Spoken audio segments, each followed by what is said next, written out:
The life you desire is waiting on the other side of love and faith. Dr. Wayne Dyer shows how letting go of ego and surrendering to the divine can transform every area of your life. Through powerful stories of healing, synchronicity, and deep spiritual connection, he reveals a path to overcoming limitations and finding profound peace. In this radio show, he inspires listeners to step into their higher selves, serve others, and trust the universe's miraculous design. When you align with love, you don't just survive. You thrive in ways you never imagined possible. Special thanks to Hay House for partnering with us to release this content exclusively on our YouTube channel. And if you make it all the way to the end of the video, leave a hashtag Believe in the comments below so I can celebrate with you. Believe. Hello, everybody. Welcome to the show. I'm Diane Ray, taking your calls here for Dr. Wayne Dyer in the studio in Carlsbad. And this is Dr. Dyer's last live show for a couple of weeks. He's going to be on tour, going to Europe. I've been reading about Saint Bernadette, who was just a young girl when she had the 18 apparition visitations in 1858 in Lourdes. And it's interesting that there were 18. I've always said that that number 18 is a very, very powerful spiritual number. In Hebrew, it means life, Hayam. But if you break it down to 18, 1, and then 8 is infinity. It's one infinite source. I've always said that there are 18 verses in the Bhagavad Gita and 81 verses in the Tao Te Ching, which is the reverse of its infinite source once. And you'll hear it coming up over and over again. And again, there were exactly 18 visitations. The interesting thing that was said on this when Saint Bernadette asked this apparition, the Blessed Mother, "What is your name? What is your name?" She had to go back 9 times, and everybody in the village, or the priests and so on, just kept saying, "Ask her what her name is," because nobody believed this. And she said, finally, she said, "I am the Immaculate Conception." That's all she said. And the priest there said, "Well, that's not possible. That's grammatically incorrect. The Immaculate Conception is an event, and I am refers to an individual. So an individual can't be an event." But then they looked at what Jesus said, "I am the resurrection," which is an event also. And of course, you've heard me talk about this, and it's in my new book, and I'll be lecturing about this. The words "I am" are the words that God gave to Moses back in 1,300 years before the birth of Christ in the Torah, in the book of Exodus. He told Moses as he was going back to free the Israelites, "Tell them my name is I am that I am." So when she was saying, "I am the Immaculate Conception," she was really saying God, as was Jesus when he said, "I am the resurrection." So, and when she died, she was buried in 1874, I think it was. She died at the age of 35 or 36, 35, I think. She had cholera. She was only 4'7". That's as tall as she grew. And the 30 years after she had been placed in the wooden box, they dug up her body, they exhumed her body, and it was exactly incorrupt. I mean, it was exactly, her habit had been deteriorated, her rosary had all rusted, but her body was in absolute perfect condition. No deterioration at all, in a wooden box. They re-put her back into the ground, and that was in 1909, and then in 1919, they exhumed her body again 10 years later, and her body was still incorrupt. They put her back in the ground, and when she was declared a saint 6 years later, in 1925, they exhumed her body again, and it was still incorrupt. And now you can visit and view that body, although it's not in Lourdes. And this is a rare, rare, rare occasion. And it happened with Paramahansa Yogananda as well. There's a letter in Autobiography of a Yogi that tells the story of that shows the coroner writing to the people who were responsible for bringing his body there. And he said he had never seen anything like this. His body was just simply not deteriorating. So being around that kind of energy and being in that kind of place, and of course this is where the holy water came from, and being there, I remember being there years ago. I took my wife and about 25 people on the tour of Assisi and Lourdes, and there was a woman there who was going back to give thanks. She was an African-American woman, and she had had breast cancer, and when she went there and came back, it was gone, and she was going back to give thanks for that. And there's rooms there filled with people who left their crutches there, and who left their wheelchairs there, and left their canes there, and so on. And I don't know that, certainly there's no promise of any of those kinds of things. This is not what I'm saying, but there's something miraculous about being in that energy and being around that. And if you've been thinking about that or would like to make that happen in your lifetime, this is your last chance. I mean, I think there's just under a handful, and the only reason there are a handful is because some people had to back out at the last minute for personal reasons and so on. If you've been sitting on the fence, there's an old song, if you've been sitting on the fence and it doesn't make much sense, keep me in suspense, and you know it, if you're kind. You remember that song?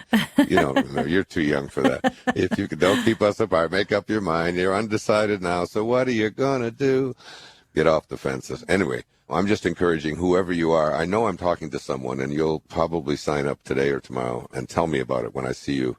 And then, of course, we're going to Assisi, the place of St. Francis. And I've been reading a lot about Medjugorje and the 6 children who saw, again, this apparitions of the Blessed Mother and the miraculous kinds of things that have taken place. And I'm going to be lecturing at 3 of those places. And one of the things I'm going to be lecturing about is what has been happening to me in my life. In the last few shows, Diane, I know you've said there's been a real major shift in me. I had experience with John of God and a healing that was done through, I don't know how it was done, but through photographs and so on. And since I've had that, what is called a suture removal, and I encourage you to go on the internet and go on YouTube and just look this John of God thing up and see some of the kinds of things that have been taking place down there. He's seen something like 20 million people in the last 50 years. And I was pretty really incredible. Blessed. It is. I was so blessed. I mean, the man that went down there with them was a psychiatrist from Harvard, and he was watching them do surgery, and he was saying on the Oprah show, this just doesn't make any sense to me from my worldview. I can't imagine this. There's no antiseptic. There's no anesthesia.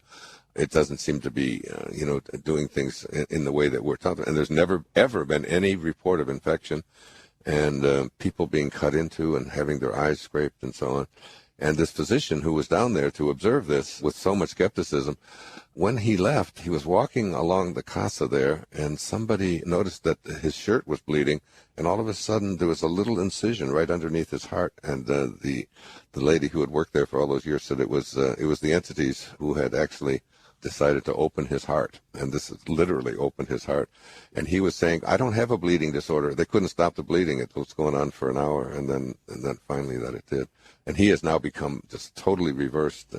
And the slogan down there, or the motto down there, was from Saint Ignatius of Loyola, and it says, for those who believe, no words are necessary. For those who do not believe, no words are possible.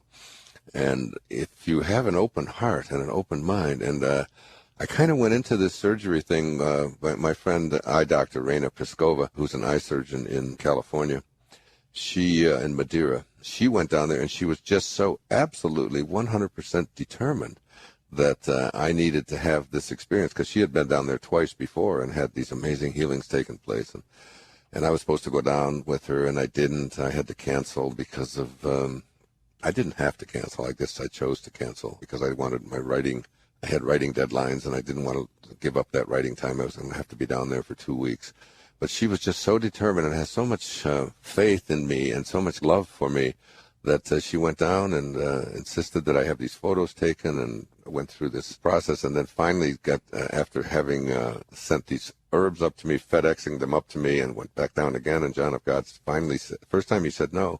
When he looked at the photographs of me, there were 4 photographs from the front, from the back, from the right, and the left, all dressed in white. And he said, no, he's not taking the herbs, and I can't do this without the herbs. So she FedExed the herbs up to me from Brazil, and it took 3 days for him to get up here. I took the herbs, and he said yes. And I still had just a sort of a dose of skepticism that I can sort of read right now from people all over the world thinking about this. Well, a lot of people are curious. Yes, they are. They're asking, how do you feel now? And that's what it's I been wanted a few weeks, right? It has been a few weeks. And what has happened, the most amazing thing that has happened, I was tied up for an entire week. When I say tied up, I mean I was unable to walk. I was unable to, I could walk, but I couldn't go for walks. I couldn't swim. I couldn't write. I just slept virtually all the time, about 20 hours a day. And as Raina had said, you've had surgery. But I said, I'm 10,000 miles away. And she said, for God, 10,000 miles and 1 inch are exactly the same, because there is no time and there is no space. Open your heart, open your mind to this. And I did. And so I just rested for the entire week. And then the following week I had what they call the removal of the sutures. And everything in my life has changed since then. I had just got sort of injected or infused with a sense of love that has been so overwhelming that almost every day, not almost, every single day I awaken and I ask, what am I to do today? How can I, and I'm extending love to someone, someplace. I have no anger, no criticism in me at all. I've changed some of the unhealthy habits of things that I had done. I would every once in a while take a little toke of something, in the evening before. That is completely gone. I haven't had an alcohol-free beer since the 21st of April. This was all done on my mother's 95th birthday.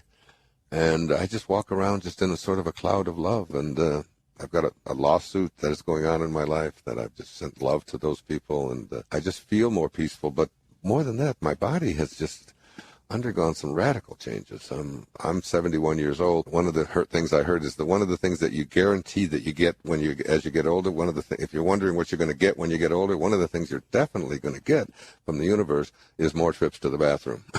Oh, no. And I don't have trips to the bathroom in the middle of the night any longer. I mean, it's now 6-7 nights in a row. I've been doing that for 20 years. And I had a growth on my head that was getting worse and I was going to have removed. It just sort of dried up and went away. I've been feeling strong. I've been feeling happier. And people have been coming to me. And the other morning I had just an experience. I haven't got time to do it now because I want to take some calls today. But I was just directed when I now wake up at 5 o'clock in the morning. By the way, I'm back doing yoga again. I had taken 11 months off because I was told when I had this diagnosis of leukemia that I couldn't do this hot yoga, that it was just too much for me. You can't be overheated and so on. And I found that I was having difficulty with it. A week ago Sunday, I awoke at 4:30 in the morning, which is what I do now. And I was just told by a voice, go, you can do yoga now, go today, go this morning. And I got in my car, I went to the 8 o'clock class, and I've done 10 classes either 9 or 10 classes in the last 14 days. And I'm now doing yoga at a level. I did yoga for 5 years and then took a year off. And I started at the age of 65. I'm now doing yoga postures that I couldn't even do before I had the leukemia diagnosis. I do it virtually every morning. I've been meditating much, much more. But I've been getting these sort of messages in the morning. The other morning it was go out and walk. Don't do yoga today. Go out and walk till at 7:30. And don't walk for an hour. Walk for 90 minutes. And at 9 o'clock, you'll know why you're being directed to do this. Now, that's pretty exact information. It was exact to the moment. And at 7:30 exactly, I took off and I walked for the normal hour. And then I had another 30 minutes. And I didn't quite know which to go. And I just let myself be directed on another 30-minute walk. And I got back to where I am. And a couple came up to me at that time. And they just asked me, are you Wayne Dyer? Something I hear a lot out there. And I brought them up into my home, gave them a film, gave them a copy of The Shift, which I do to everyone I meet out there. And then woman started telling me about her son, her special needs son, who had mental and physical handicaps. His name is Samir. And would I be willing to talk to him? And I gave her a copy of Anita M's NDE, and he came over to me that night.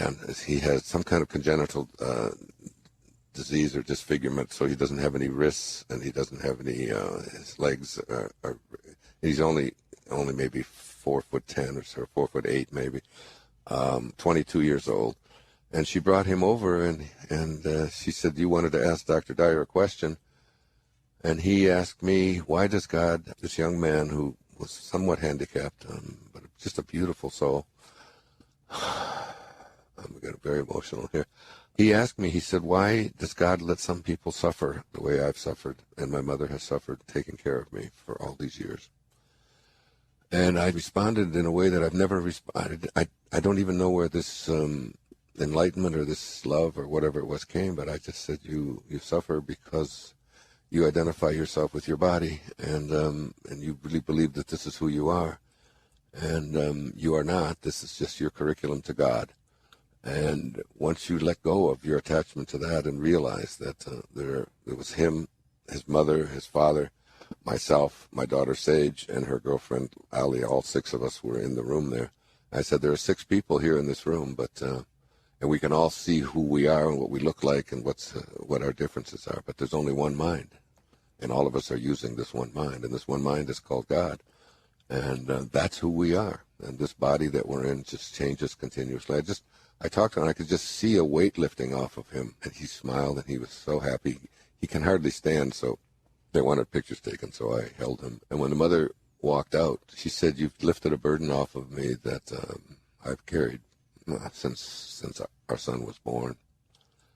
And something like that has been happening to me every single day since these entities came into my into my body, and they didn't just heal me of whatever physical thing was going on. They taught me something that Anita spoke about in the near-death experience. That, and I underlined this as I sent this off to a friend of mine in the mail. I'm going to send it tomorrow. And what she said was that you can change the future when you become love. And wow, everybody out there, powerful. Yeah, you can. And she said, I did. I changed my future, meaning I changed my medical reports, and I changed my physical body, and and what it was to do, it was to die by just becoming pure love. And it just feels that way to me. It's just like this sense of pure love has just encapsulated me. And I could tell you 7 or 8 other stories also of that happened every single day, whether it's on a walk, whether it's yesterday. I had a friend, her name is Sue. She's listening right now, Sue Linder, here on Maui. And last year she borrowed some $4,000 or so because her son, she has a son named Max, who is a hydrocephalic, and he is now well with that. He's had the drainage put in and so on. He's a wonderful young man. And she raises him as a single mom, and she got behind on her finances to pay for his private schooling. And she borrowed the money from me last fall to pay it back, and has agreed to pay it back at a certain amount each month, $360-some each month, starting in January. And she would bring those envelopes to me on the first of each month, and she bought them January, February, March, and they had the envelopes. And I didn't ever open the envelopes. And then when the last envelope came in on June 1st, just the other day, and I called her yesterday. This was just what I was to do, and it's just a calling, Diane. I can't even explain it. And I just called her, and I said, "There's a package for you downstairs. Come over and pick it up." And I said, and I wrote a little note. I said, your debt is paid. And I returned the envelopes that she had given me, all except for the first one. Wow, and, some things are definitely happening. Yeah, so, and she just said, I talked to her up. this morning, and she said, nobody's ever done anything like this for me before. And it was just, I said, this is just what happens when you become love, when you become it. And I've just been infused with this. I met somebody else on a walk out there whose face was in paralysis. I think I may have spoken about it on my show. Yes. And she has healed. And I met another woman out there and with her daughter who's a comedian. Her name is Sarah Sweet. And I'm going to take her career into my hands. She's just beautiful, funny, terrific. And we took them out for dinner. These are things that I never did before. I walk and keep very, very private and go back and sort of really value my privacy. And each day I just seem to get a message each morning between 5 and 6 o'clock in the morning, and I just lay there and I hold these 2 crystals in my hand that were blessed by John of God, and ask, what's today? And I don't know what today will bring, but it's for sure something like this is happening, and I feel like it's going to happen the rest of my life. And each morning now, my prayer used to be, this is what I want. I had certain things in my mind and my heart that I was really asking God for. I don't have anything that I ask God for now. I just ask, how can I stay in God consciousness? How can I serve? Use me. Let me be an instrument of love for as many people as I possibly can, in my writing, in my teaching, in my speaking, but most important, in my own daily private life. Let me encounter every human being that I encounter and be pure love. And that's what's happened to me. And then these people just get put in your path. You know, like you have a knowing after a while, Diane, that everything is connected and that we're all one. And I think about meeting Samir and his parents, who are from India, but they actually live in California, in El Dorado, outside of Sacramento. And they met me that morning at 9 o'clock, and I was told to walk when I was going to yoga, but I was told not to. And when I say told, I mean, I didn't hear a voice in the room say, do not go to yoga. This is God speaking. It was just an internal kind of knowing that this was what I was to do.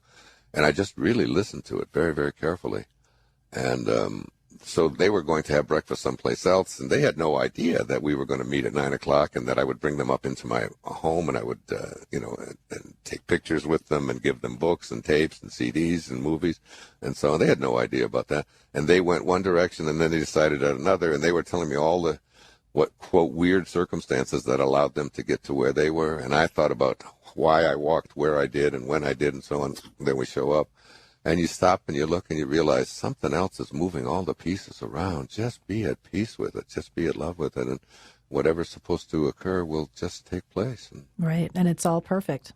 yes, it's all perfect. And Wow, that's incredible. yeah. The other one last thing I wanted to say about what I spoke about in the first half hour is the lady Sue Linder, who one of the things that she told me this morning, which was what really touched me, was she said because she got all that money back, it was a couple of $1,000s that she got back in cash that she wasn't expecting in all of those envelopes.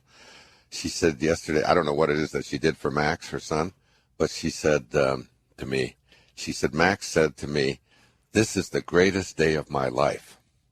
And I thought, I don't know what she did for him or what she bought for him, something that she was able to do that she, this windfall just came to her. Imagine being able to just with a thought and a love energy inside of you, make a young boy's life the greatest day of his life. I mean, how could there be any greater reward than that? That's beautiful. Anyway, yeah, it is. It really is. So congratulations, Max. Whatever happened, whatever you're doing, I'm proud to have been. Is he listening? His mom is, I'm sure. And if not, she'll play it for him when she'll tell him. Yeah. He's a great little boy. Not a little boy, big boy now. Yeah, he's going into high school now. Yeah. Well, we've got a lot of people waiting to talk to you. Okay, let's do that. So let's start off with Michelle on line 3, and she's calling from Edmonton, Alberta. And thanks for holding, Michelle. You're on with Dr. Dyer today. You're welcome. Hi, Dr. Dyer. How are you? Hi, I'm great, thanks. How are you? I'm fine, thank you. I had a question. I'm currently in grad school to gain licensure as a psychologist in Canada. And I have a history of self-sabotaging. I do have mild OCD, mostly just anxiety. But I know that what I do with school is, I know it's because I don't believe in myself.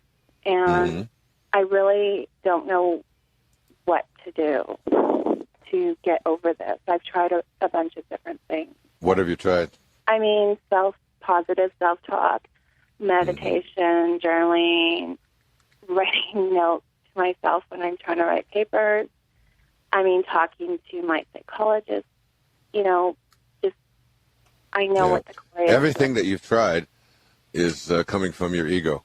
Let me encourage you to sort of suspend your ego, put it out of the side, put Michelle out of the picture completely, especially your body and, your possessions and your goals and all the things that you want to do.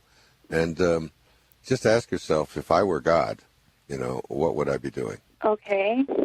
What would you be doing if you were God? I mean, if you were like the king of the universe, I mean, you have all the creative powers of the universe. They're yours. And you look around, you're up in Alberta in this beautiful place at this time of year. I've been up there. You're not far from Banff and Lake Louise, some of the most beautiful places in the world. And you look around and you say, okay, I'm God. Today I'm God. I mean, I have the power within me to be anything. What would you do? I don't even know that you can come up with an answer to that. It's a pretty profound question. But, yeah.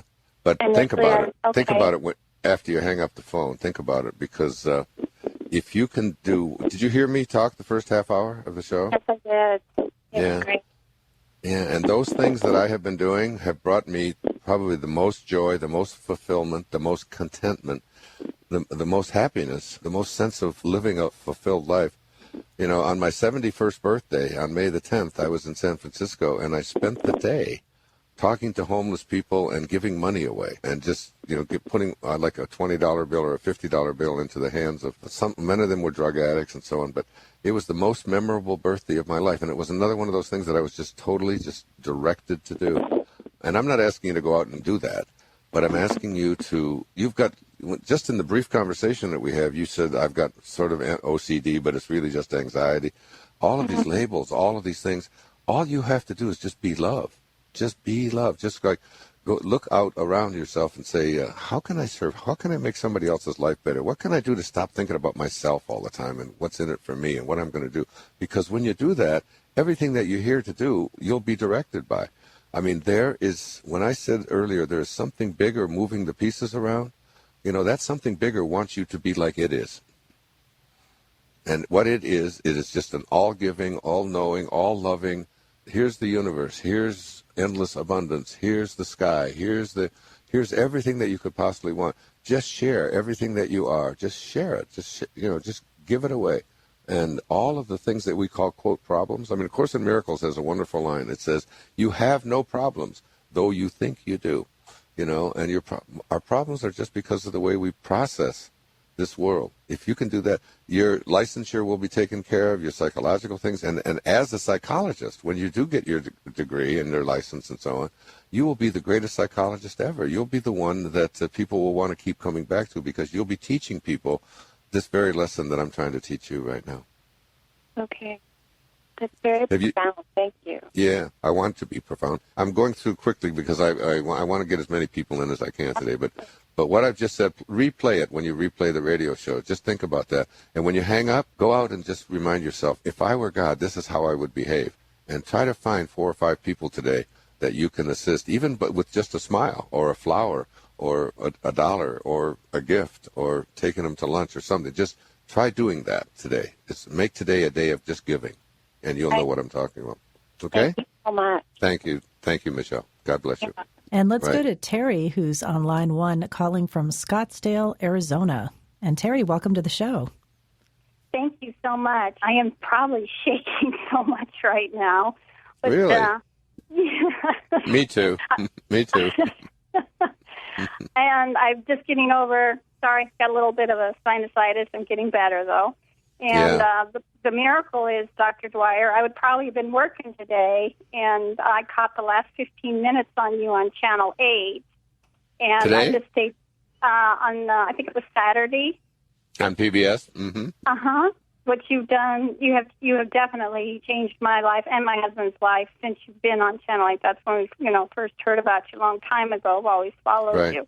But I'm 60 years young, and I've had some, I know you have certain things you feel for people. I feel I have a calling because I've had a miracle happen with my body to where if I hadn't have taken a certain particular, I don't mean to talk in circles, I'm sorry.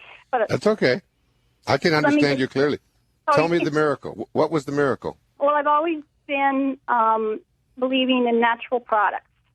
Right. And I had osteoporosis of the worst kind, and my doctor always said if I didn't take anything, I'd end up on a cane. Right. And the Lord worked in mysterious ways, and I went to work for this particular company. And that particular day, I'm summing as fast as I can, I'm sorry. But when I went to work, he said, the gentleman who brought out the product said, we are coming out with this brand new product.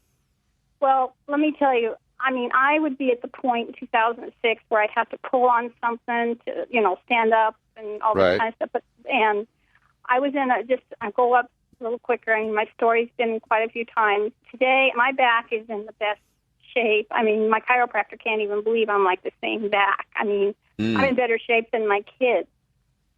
And I have people all around me, and I can't reach them. I want to give them this, and they sort of stay away, and it's just this one particular thing that has changed my life totally. Wow. What's the product? The name of the product? Mm-hmm. Yeah, everybody wants to know. Okay. It's Bone Growth Factor by Trivita, which is here in Scottsdale, Arizona.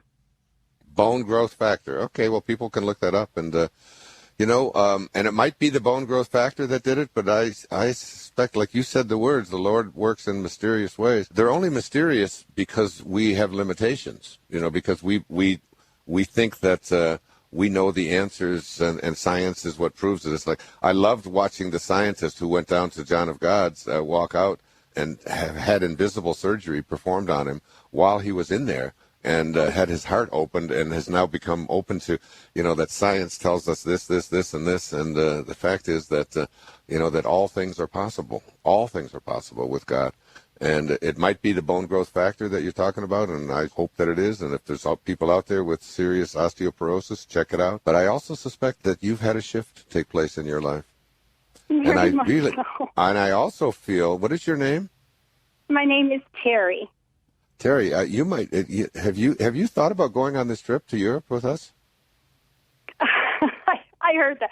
Well, my every time I get 3 steps up, I get 3 steps back financially. I know you keep saying reaching out, but it just Well, to try to let go of that thought, and I wouldn't be surprised if in the next day or two you come up with a reason for being able to make that happen. I always tell people, and I've said it all my life, and look, I grew up in an orphanage, dirt poor, worked, from the time that I was 9 years old, 4 or 5 jobs always my whole life, 71, still working full time, still saving, still taking care of people all over the place, 8 children. And I'm telling you, don't let money be a reason you do or not do things. There is always a way, always a way. Well, and the money comes. 5 daughters, 11 grandkids, 1 great-grandson, and a great-granddaughter. You're busy. Yeah. 5 daughters, that's nothing. I got 6 of those and 2 sons on top of it. I don't even want to hear about your 5 daughters. God bless you. Anyway, think about it. You might be the person I'm talking to, and thank you for calling in. And I love you. That's all. That's all I can say to you. Much love to you. Thank you so much, Dr. Dyer, and Thanks. God bless you. Thank you. God bless you, too. And let's go to Mexico and talk to Faye. She's on line 5. And Faye, thanks for holding on and joining the show. Hi, thank you so much for taking my call. Hi, Wayne. Hi, Faye. How are you? Oh, I'm just great. I'm so thrilled to speak to you. Me too. And I'll tell you what, I really wanted to call because, 2 weeks ago on your show, when a woman from Michigan named Glenda rang in. Yes, I remember. She said that she said she'd created a website, right? Right. Well, after that, I went and looked at it. I was curious because I've always thought I need a website, everything. And I have no idea how to do things like that. Right. I had bought a domain name. Right? Mm-hmm. I'm with you on that. I'm like an old technophobe. I have other people do that for me, thank God. Well, I can't wait till I can have other people do that.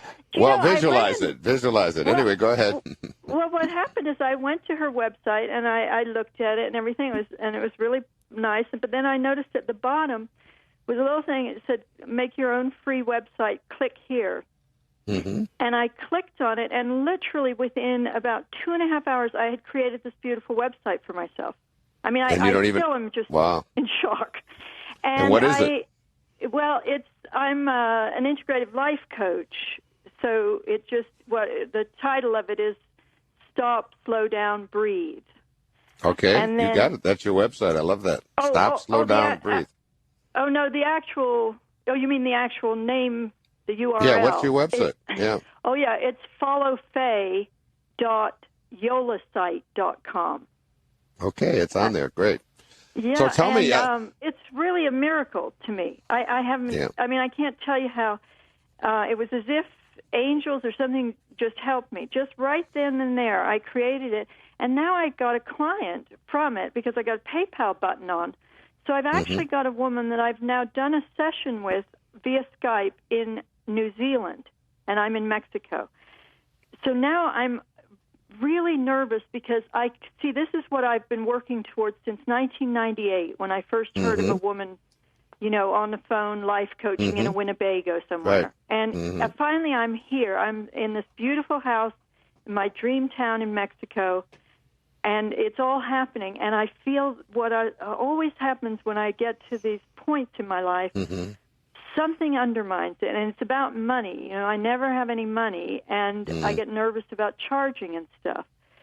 So I just don't want that to happen this time. Well, then you shouldn't even be talking about it. You have to understand that you become what you think about, and if you're thinking about things not working out, the last 5 minutes, I can't wait for everybody out there to read my new book. I just can't wait. It's called Wishes Fulfilled, but it won't be out till next spring. And we're going to do a PBS show on it, and Anita is going to be on the PBS show, the woman who had the near-death experience, and as well as Pam McDonald, who's been very life-saving for me as well. But the last 5 minutes today of your day tonight, before you go to bed tonight, I want you to. I want you to put into your consciousness, into your imagination, exactly how you want things to work out. And don't think about it in terms of it's going to work out. See it in your mind as already having worked out and live from that place. And then what I want you to do is assume the feeling of that wish fulfilled. Like really feel that in your body. Like you have to feel it. It isn't just a thought now. You're feeling it, and your body is where you do your living. And so as you begin to feel this, I want you to also to, during the day, throughout the day, today especially, don't allow yourself to think about the things that aren't that might happen or couldn't happen or whatever. See it as already happening. And the fact is the universe has already shown you it's happening. This is it. This is real. And now you've got your website out there again. I'm going to let you say it one more time so people can jot it down. And you're going to have other people calling you. And let's think about what's going on here. Ife, you're in Mexico. I'm in Maui. And your client is in New Zealand. You got the whole damn world covered, okay? And here we are. We're just doing this kind of thing, and the universe is saying to you, God is saying to you, all you have to do is keep it into your imagination, and don't use the last 5 minutes of your day tonight when you go off to sleep to review all the things that might sabotage it. Instead, use the last 5 minutes of your subconscious mind to program it to be in a state of just pure absolute bliss and joy, seeing it all working out. Go for the next 8 hours while you're asleep. Your subconscious mind is most comfortable when it's with its unconscious mind, that is when you're sleeping. So for 8 hours, you will marinate in, and the next day when you wake up tomorrow morning, the universe is going to say, oh, so this is what you want? So here it is. Here's some more of it, and here's another example of it. Rather than if you spend the whole day thinking about all the sabotaging things, your subconscious mind, which can't make a distinction between what you're thinking and what you're experiencing, will say, oh, so this is what you want? Here's some more sabotage. Here's some more information. It's like this is so powerful. It works. And did you hear the first half hour of the show today? I did. I mean, and I almost felt like hanging up because I thought this is but obviously I can just do this because I love listening to the miracles, that are all around. Yeah, they are. They're all around, and you're one of them. So give it again. What is it, Faye? Okay, I wish it was just followfaye.com, but I can't figure out how to make that happen. That's okay. You will. So it's followfaye.yolasite, YOLASITE.com. There you go. Okay, it's out there, and people will listening to it all week, and you'll hear more. And you're so lovely. And maybe I'll see you in Europe. Maybe you should come to Europe with me. Somebody out there is going to come. Lovely. Yes, well, it's only a week away. Thanks, Faye. God bless you. Namaste. Namaste. And, like you said, miracles are available for all of us. They're out there for everybody. That's a perfect example. She's sitting in Mexico. She hears a show in Michigan. She's all of a sudden got a client in New Zealand, and I'm in Maui. It's amazing.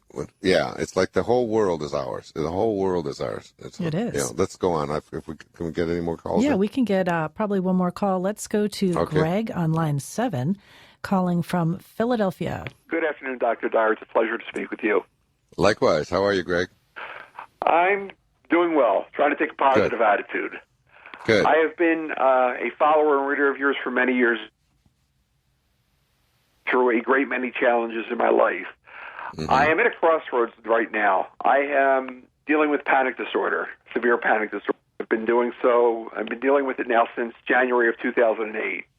Mm-hmm. I find myself mostly housebound at this point.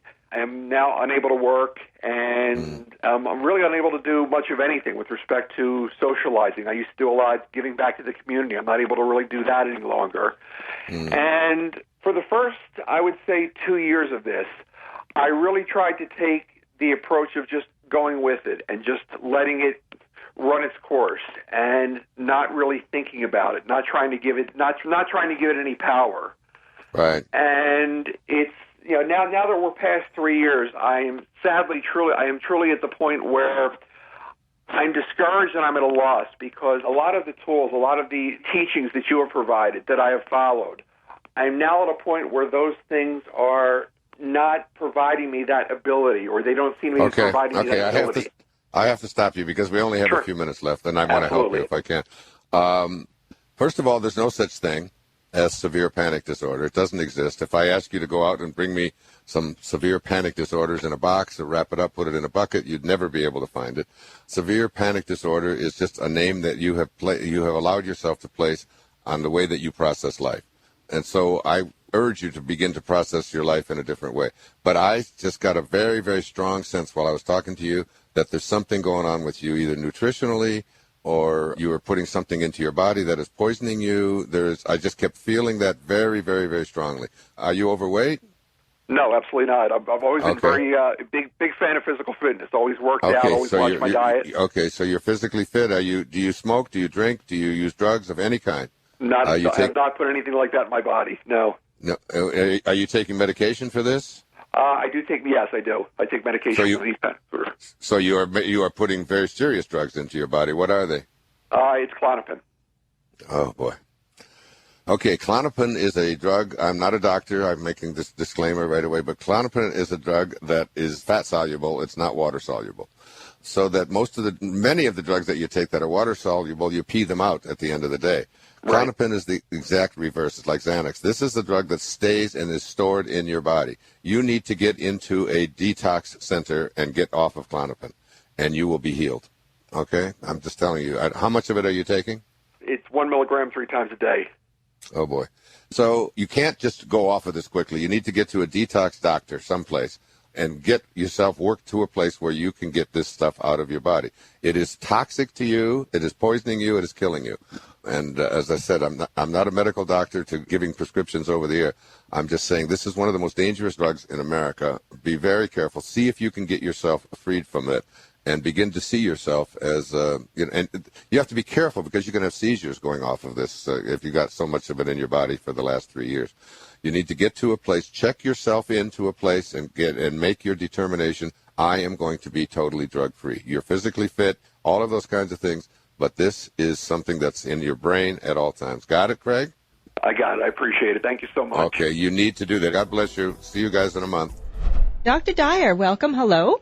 Thank you, Samir. Hey, how are you doing today? I'm doing great, thank you. Great. So tell me, please, this is a show for me. How do we let go of stress and fear and start living the way we want? Well, I've talked about this on many occasions, this whole idea of stress being an illusion, because it's just not something that exists in the world, and and it's one of the things that people are always constantly blaming something that doesn't exist on why they're unhappy, and why their blood pressure is up, on why they're getting ulcers, on why they're unhappy in their relationships, on why they can't get things done at work, why they're always being forced to do things that they don't want to do, why there's so much pressure on them, and so on. And the big answer to all of it is always this great big word, stress, or anxiety, or whatever. And the fact is, as I've said, if you take a container and go out into the world with an assignment to bring home a box full of stress, you'll never find any.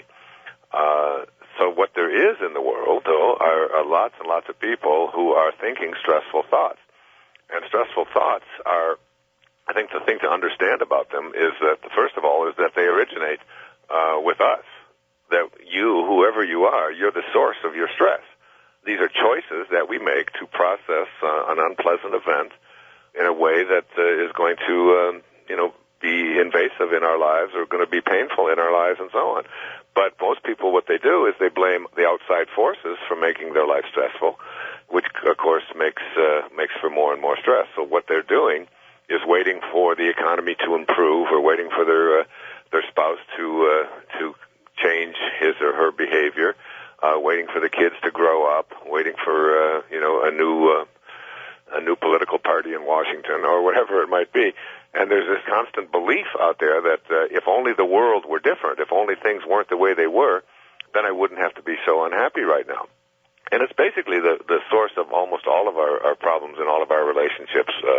Basically, what people are saying is, if only you, when they're upset, when they're angry, when they're full of stress about something, what they're really saying is, if only you were more like me, then I wouldn't have to be so unhappy right now, or I wouldn't have to be miserable, I wouldn't have to be feeling stressful. But people aren't going to be like you. The world isn't going to be the way you think it should be or ought to be. And what you want to learn to do is get into a different place. And when, of course, the kinds of things that you can do to make that happen, included in such things as meditation, getting quiet, getting peaceful. I've just returned from practically an around-the-world tour and had a lot of speaking engagements that I had to do. In addition to that, I had interviews to do and radio shows to do, and interviewers were sent to my hotel rooms in places like Dublin and London and all over the United States as well. And I can sit there and say to myself that, this is just a lot of stress on me, and why are the people always doing these kind of things? Or I can say to myself, I chose all of this. This is something that I opted for, and if I didn't want it to be here in my life, then I could do something about it. And if I want to change it, I still have that option as well. And I can have the option of just calling whoever it is and just saying I'm not able to do that, or it's too much, or whatever.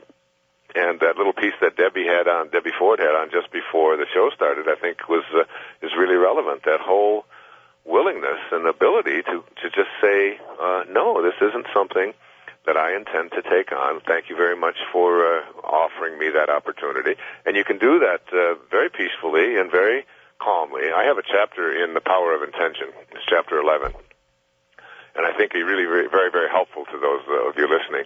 If this is an area of concern in your life, it's called, "It is my intention to live a stress-free, tranquil life." And the fact is that when we have anxiety and when we have stress in our life, basically we've removed ourselves from our source. We've removed ourselves from God, because we come from a peaceful, loving, kind source. We come into this world and we take on these ideas that we have to do certain things, and other people's opinions are more important than our own, and we can't say no when people ask us to do things. And this is just a whole bunch of beliefs. And what is a belief? It's just a thought that you keep thinking over and over and over and over again until ultimately it becomes something that you think of as a truth. But it's not necessarily a truth. Many times those thoughts just don't have any basis in truth at all. Like, people won't respect me if I say no, or people will be unhappy with me if I say no.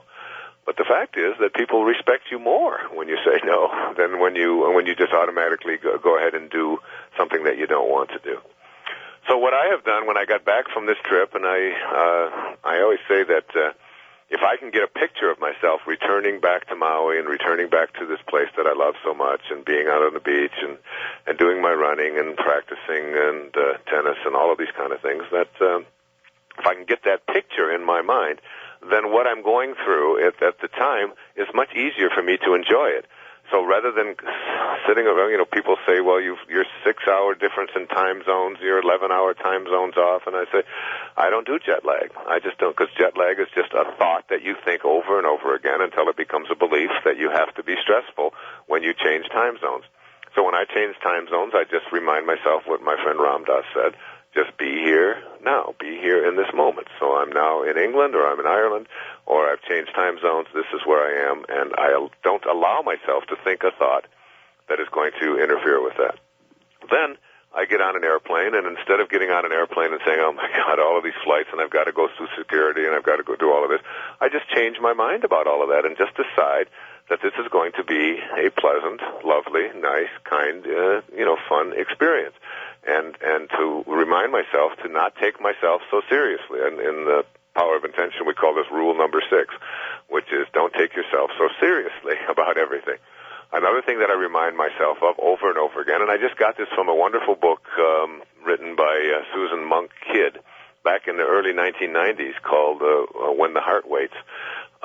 She also wrote the Secret Life of Bees, which is a big popular book now. But in this book, When the Heart Waits, she speaks about the value of waiting, and talks a lot about how impatient we all are in our lives. We go to the drugstore, and there's one person ahead of us to get our prescription, and we think that we shouldn't be able to slow down, and that we should be there first. And we get in the highway, and somebody drives a little bit slow, and we want to get around them right away. You go to the post office, there's 5 people in front of you, and somehow this idea of just waiting, and every one of you who are mothers know that if you're going to have a baby, there's a waiting period. There's a 9-month period in which you just have to go through and let nature reveal its secrets by and by. And almost as if we've bypassed that whole automatic notion about ourselves that waiting and just being at peace and meditating and getting quiet are bad things, and that we should try to avoid them as much as possible and get to the front and get it fast. And the faster we do it, the better. You can see I even talk faster when I speak about it. So when I got back from this trip and all of that, I practiced that the whole time, and it was the best trip I've ever had in terms of my health. I didn't have any difficulty with, sometimes I get bronchial kinds of things. I changed my whole approach to the whole thing. I got back, and I decided I'm going to take up yoga. So I'm doing Bikram yoga. This is my third day in a row.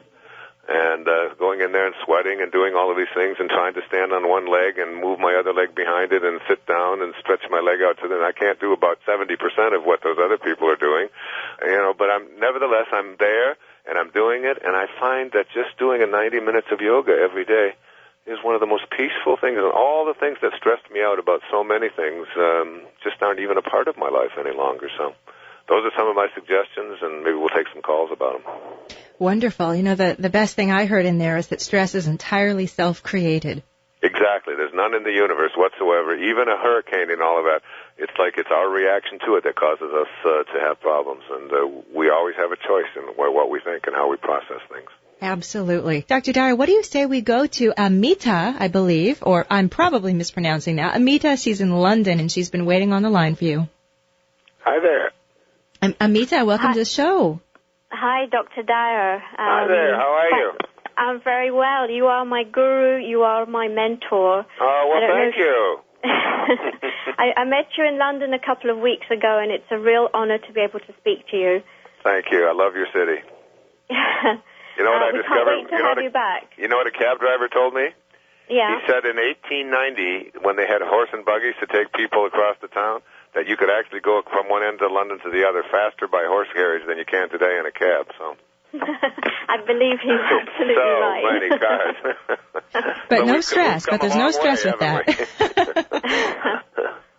Amita, what's your question for Dr. Dyer today? My question today is, I've read a lot of your stuff. I've heard so many of your audio tapes, and basically you're in the car, you're in the gym, you're everywhere I go. You're all I listen to. Oh, well, thank you. And I tried very hard to practice everything that you teach. But there's just this one thing that I can't seem to get over, and that is there's a person that I suppose I could say that I have a fear of in my life. And wherever she turns up or every time she phones, it's almost like fear grips me, and I think about the past and I think about things that she's done, and I just can't seem to get over that stage. Is this a relative? And, it's a relative of my husband's. Relative of your husband's. Mm. And are you forced to see this person on a regular basis? Well, it's a sister. So it's your sister-in-law. It's my sister-in-law, and we do get on sometimes, but beneath all of that, I suppose. What kinds of things did she do that? I mean, just very quickly, that you are still hanging on to that were so troublesome or difficult for you in the past? It's accumulated over 15 years, so there's a lot to go over. Yeah, but what is it? Is it all verbal, or did she ever? It's all verbal, and things like it stems from jealousy on her part, and things have been said, and. Here's what I recommend you do. There's that you take out something and you laminate this. And you carry it around with you, literally laminate. You know what I mean when I say laminate? Yes. Okay, so you take it to one of those printer places and you get it typed up beautifully and I want you to write these words right out on this little card. I want you to carry it with you wherever you go for like the next 6 months for a year. And on there, I just want you to write the words, "What you think of me is none of my business." And just keep reminding yourself every day, just read that particular thought. Whenever the thought of your sister-in-law comes up, whenever her presence comes up, whatever it is what you think of me is none of my business. In other words, you are taking your power back. What you've done is you've given your power away. And by giving your power away, what you've done is you've said that what you think of me is agonizing for me, is upsetting to me, is stressful to me, is painful to me, is any number of these things. And the fact of it is that whatever she thinks of you, and I always say let's say that instead of her thinking and having said all of these terrible things over the last 15 years, what if she came to you one day and said, I used this example before, what if she said, last week you were this, but today you're a car, you're an automobile, and I want to put you down on all fours, and I'm going to put a funnel in your ear, and I'm going to pour gasoline into you. Would you be a car if she thought you were a car? Would you be a giraffe if she thought you were a giraffe? And, of course, your answer to that is, of course not. I'm what I am. And the fact is that you are what you are, and what she thinks of you is just, it's her problem. It's something for her to deal with. and it isn't even worth you giving 5 more minutes of your energy to. And as soon as you get that, as soon as you understand that, you'll see her as somebody who has the same kinds of concerns as you do. She came from the same place as you do. You share the same God that she shares. We all come from the same place, and she doesn't know how to be anything other than what she is. And now what will happen is you'll start just surrounding her with kindness and with love and with joy in your heart and forgiveness. And you'll be at peace because you're not making her opinions of you more important than your own opinions of yourself. And that's my advice. That's the best I can do. What do you say, Amita? Thank you. Good? Thank you. I will definitely go to the shops tomorrow. Do it. And I'll get that laminated. And every time you then look at that little line, and it's a great line, what you think of me is none of my business. That's just not my business. My business is, making somebody else's opinion of you more important than your own opinion of yourself is the cause of your suffering. And as soon as you change that around and make your own opinion of you the most important thing, then you'll actually be able to love her, which will be freeing to you. It'll actually free you up. Yeah. All right, Amita. I have actually tried to do this as well. Mm-hmm. But I feel that I keep going backtrack. Because it's a habit, and it's just a habitual way of thinking over and over again. You believe that because somebody said nasty things about you, that your responsibility is to think those nasty things back and be upset and be hurt and so on. But again, think about our great spiritual masters. Think of Jesus. It's like, and when someone would say something bad, there's a story. I don't know if I have time. There's a story real quickly of. I think I've told it before on the air, but of the Buddha who had people follow him around who were always criticizing him, always finding fault with him, always saying terrible things about him, and always he would respond with love, and always he would respond with kindness. And finally, the devotees, they couldn't take it anymore. They said, "How could you be so kind in the face of all of this negative stuff that just keeps coming at you?" And what his response was, he said, "When someone offers you a gift, and you do not accept that gift, to whom does the gift belong?" And what he was really saying is, if someone offers you a gift of their anger or their bitterness or whatever, and you don't accept it, then who owns it? You don't own it. So why would you be upset with something that somebody else owns? And that's what you're doing. You're being upset with something that your sister-in-law owns instead of being happy with what you own. Wow. Thank you. Thank you, sweetheart. God bless you. Thank you so much. Yeah. Thank you so very much. Appreciate your call. Well, Dr. Dyer, we have just enough time to get Randy on the line from Tahoe, Nevada, and bring the question out, Randy, and then Dr. Dyer will answer it when we get back from the break. So welcome to the show. Oh, it's Brandy. Oh, Brandy, welcome. Thank you. Mm-hmm. I have been practicing the power of intention, power of focus and belief, and creating your life by that. And I keep getting roadblocks that when it seems like everything's flowing and it's happening, and I feel like, wow, it's, I'm really on track, it's flowing, then all of a sudden I get these big roadblocks where there's nothing I can do to make it continue to go forward, and it just ends. You've got to give me an example. What do you mean, real quickly?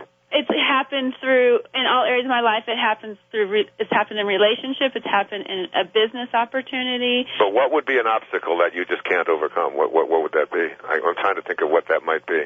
Well, like for instance, with the business partnership, everything was flowing, and then all of a sudden we were kind of getting into contract negotiations, and then there was just all of a sudden miscommunication that seemed to be happening that made Hold it right there, okay. Brandy. So you get into these business kind of things, and these obstacles present, miscommunications occur, and you think that means what to you when that happens? That what you want to create isn't happening? Yeah, I'm getting now discouraged that all this stuff that I've been studying and trying to live my life by doesn't really work because it's not been working for me. In the past 3 years, I've had 3 years of this happening consistently, and it just kind of everything just seems to blow up right after it's flowing, and then it just stops and it blows up. Does it ever occur to you that you are attracting exactly what it is that you are putting out there? That this is not the universe doing that this is you doing that? I mean, I'm not like asking you to blame. I'm just saying it's what keeps showing up in your life. So the independent variable here is you. It keeps showing up.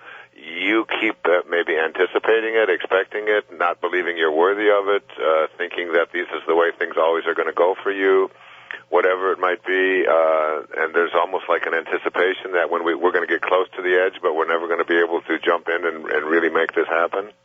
Well, I'm only getting to that point right now after my third year in the final straw. Yeah, but I mean, as these things have happened in the past, have you processed them in such a way that you say, I needed to go through that? Like when you go through a divorce, or when you go through a bankruptcy, or when you lose a job, or when there's an accident or whatever, most people start, telling themselves, this is awful, this shouldn't have happened, but if you're at the place that I'm speaking to you from the power of intention, you would be saying to yourself, of course, this is what I needed to go through, that there's no mistakes in the universe, that my plan doesn't work, God's plan does, I'm going to listen to that one. I'm not going to judge it, I'm not going to tell myself that it should be something different. And it's like, and then you begin to attract an energy that says there's no obstacle that could possibly show up as this thing unfolds that could prevent the best outcome for me. There's nothing that could prevent the best outcome for me. I may not know what that best outcome is, but and it's on its way, and I expect it to continue. And it's like, and you create that kind of a mindset. And all I can say to you, Brandy, is that it works for me. I just don't anticipate things not working out. And I have some things, even right now in my own life, that haven't worked out exactly the way that I wanted them to work out. And I know that there's a greater plan at work here. And it's like I get to a place where I just suspend that, and I get into that thing that I was talking about at the beginning of the show, where I allow myself to be in a state of waiting and in a state of anticipation and a state of joy, of not trying to push the river and not trying to make something bigger happen, and not tell myself that something terrible has happened in the way of an obstacle. Then the obstacles disappear, and then you get past that, and you realize, yeah, so this is why. This is exactly why. I mean, 5 years ago, I was in just a miserable state in a relationship and what's going on and so on, and I thought perhaps that I could never be happy again. And today I'm deliriously happy, and I look back on what happened 5 years ago, and I understand exactly what was going on and why it had to go on. And I'm in a better relationship with everybody, including the person from 5 years ago and now and everything. And at the time, I just wasn't able to see the bigger picture. And that's what I'm asking you to look at. Look at the bigger picture. Don't give up. The source that created you is what's behind all of this. Be completely at peace with that.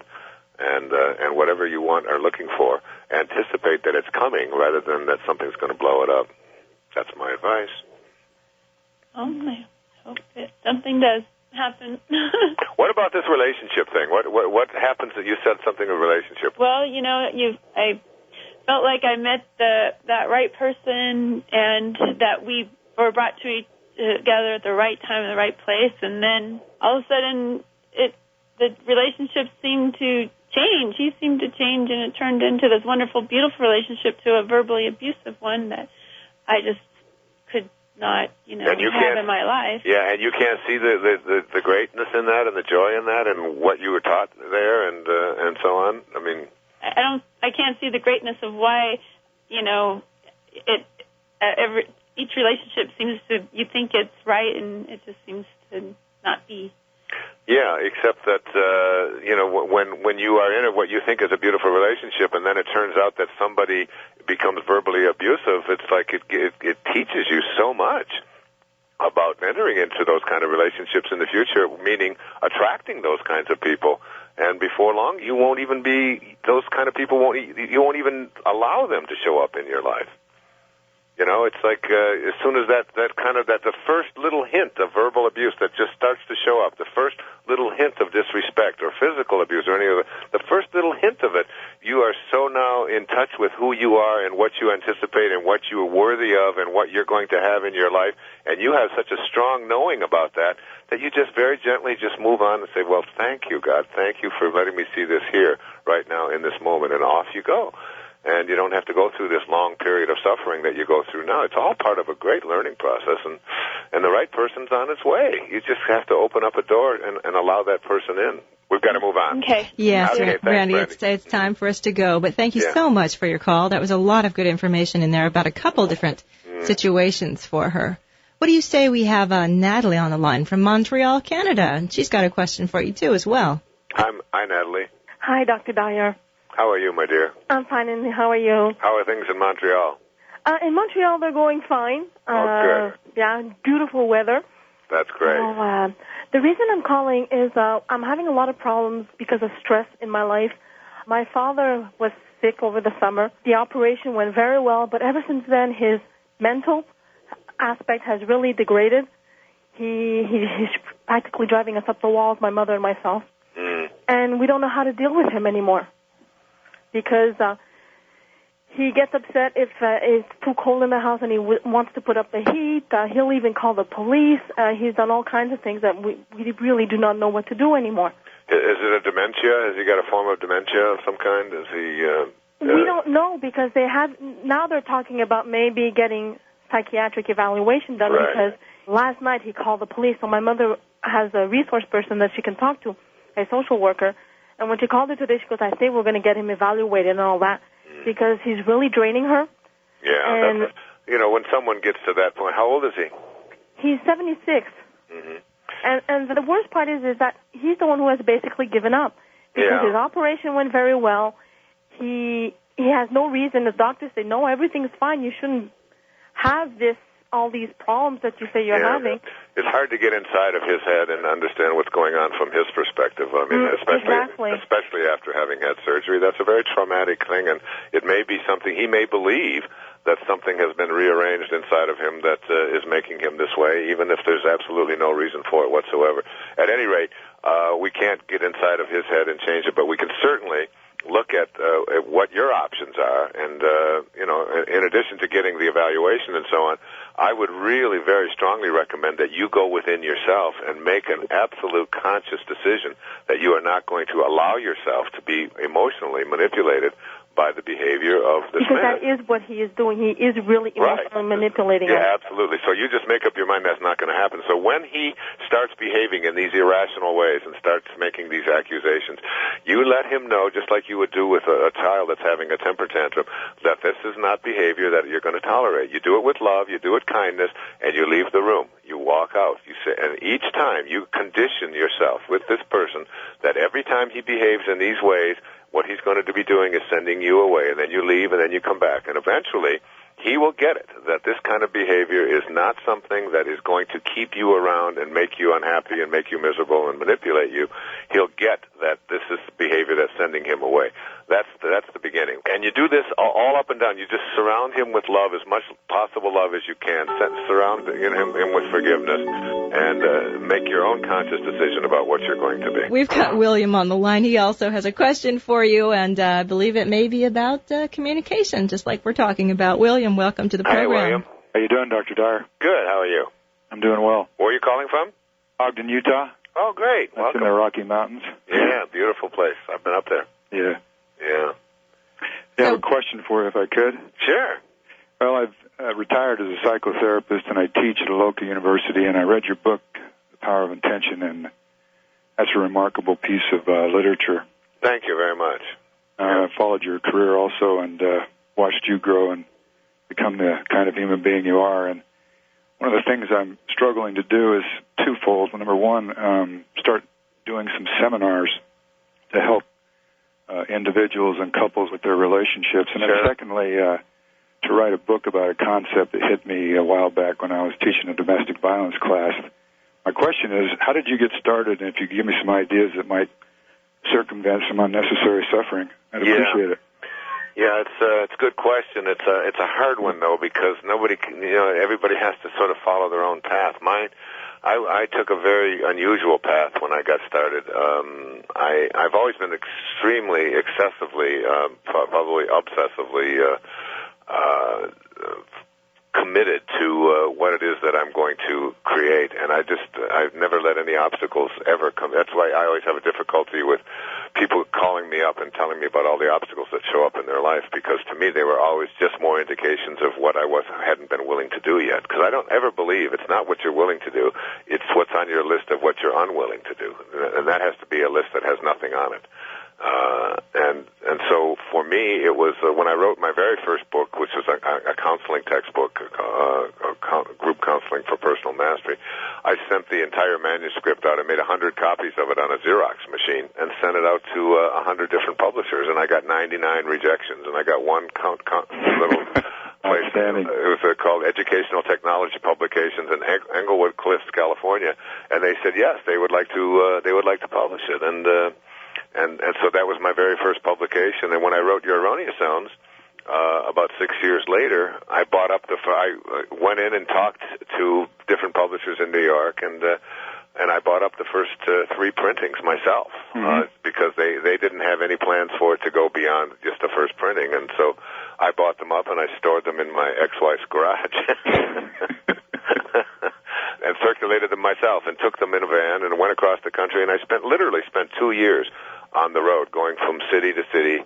Did you ever see Coal Miner's Daughter? I did. Wasn't that a wonderful, I mean, that whole, and that was reminded me so much of what I was doing, going from little radio station to little radio station and delivering the books myself and going to the bookstores and having the time of my life, literally. It was a very joyful experience, and I never ask anybody else to write anything or to go any endorsements or anything like that. I just totally threw myself into it. It's what in Think and Grow Rich, Napoleon Hill talks about having a burning desire, which is different than a regular desire. A burning desire is one that won't go out. It's inside you, and you just absolutely know, so that everything that you attempt to do, if it doesn't seem to be working out the way you want it, you just cross that off the list and say, it's like that old line from Thomas Edison when he was trying 25,000 different ways to invent a light bulb, and he still didn't have it. And here was the most famous inventor in the world, and they asked him the question, how does it feel to have failed 25,000 times? And his response was classic. He said, failed? He said, today I know 25,000 ways not to make a light bulb, not to make a battery.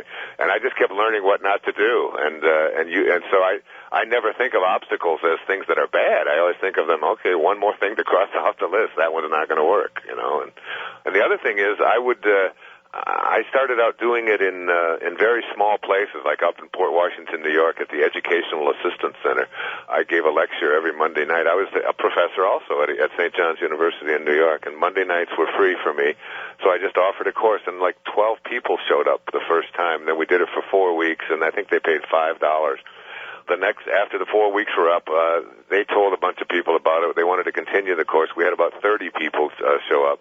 And the conclusion of all of that is 3 years later in Port Washington, New York, on Monday night at Schreiber High School, we had 1,200 people, each who were paying $20 for a 4-week seminar to come and listen. And it became like an institution there in the town. And then it went from there to bigger cities, in Manhattan and then all across the world. But it's like you start out and you give a talk. If 3 people show up at a phone booth, give your first seminar there.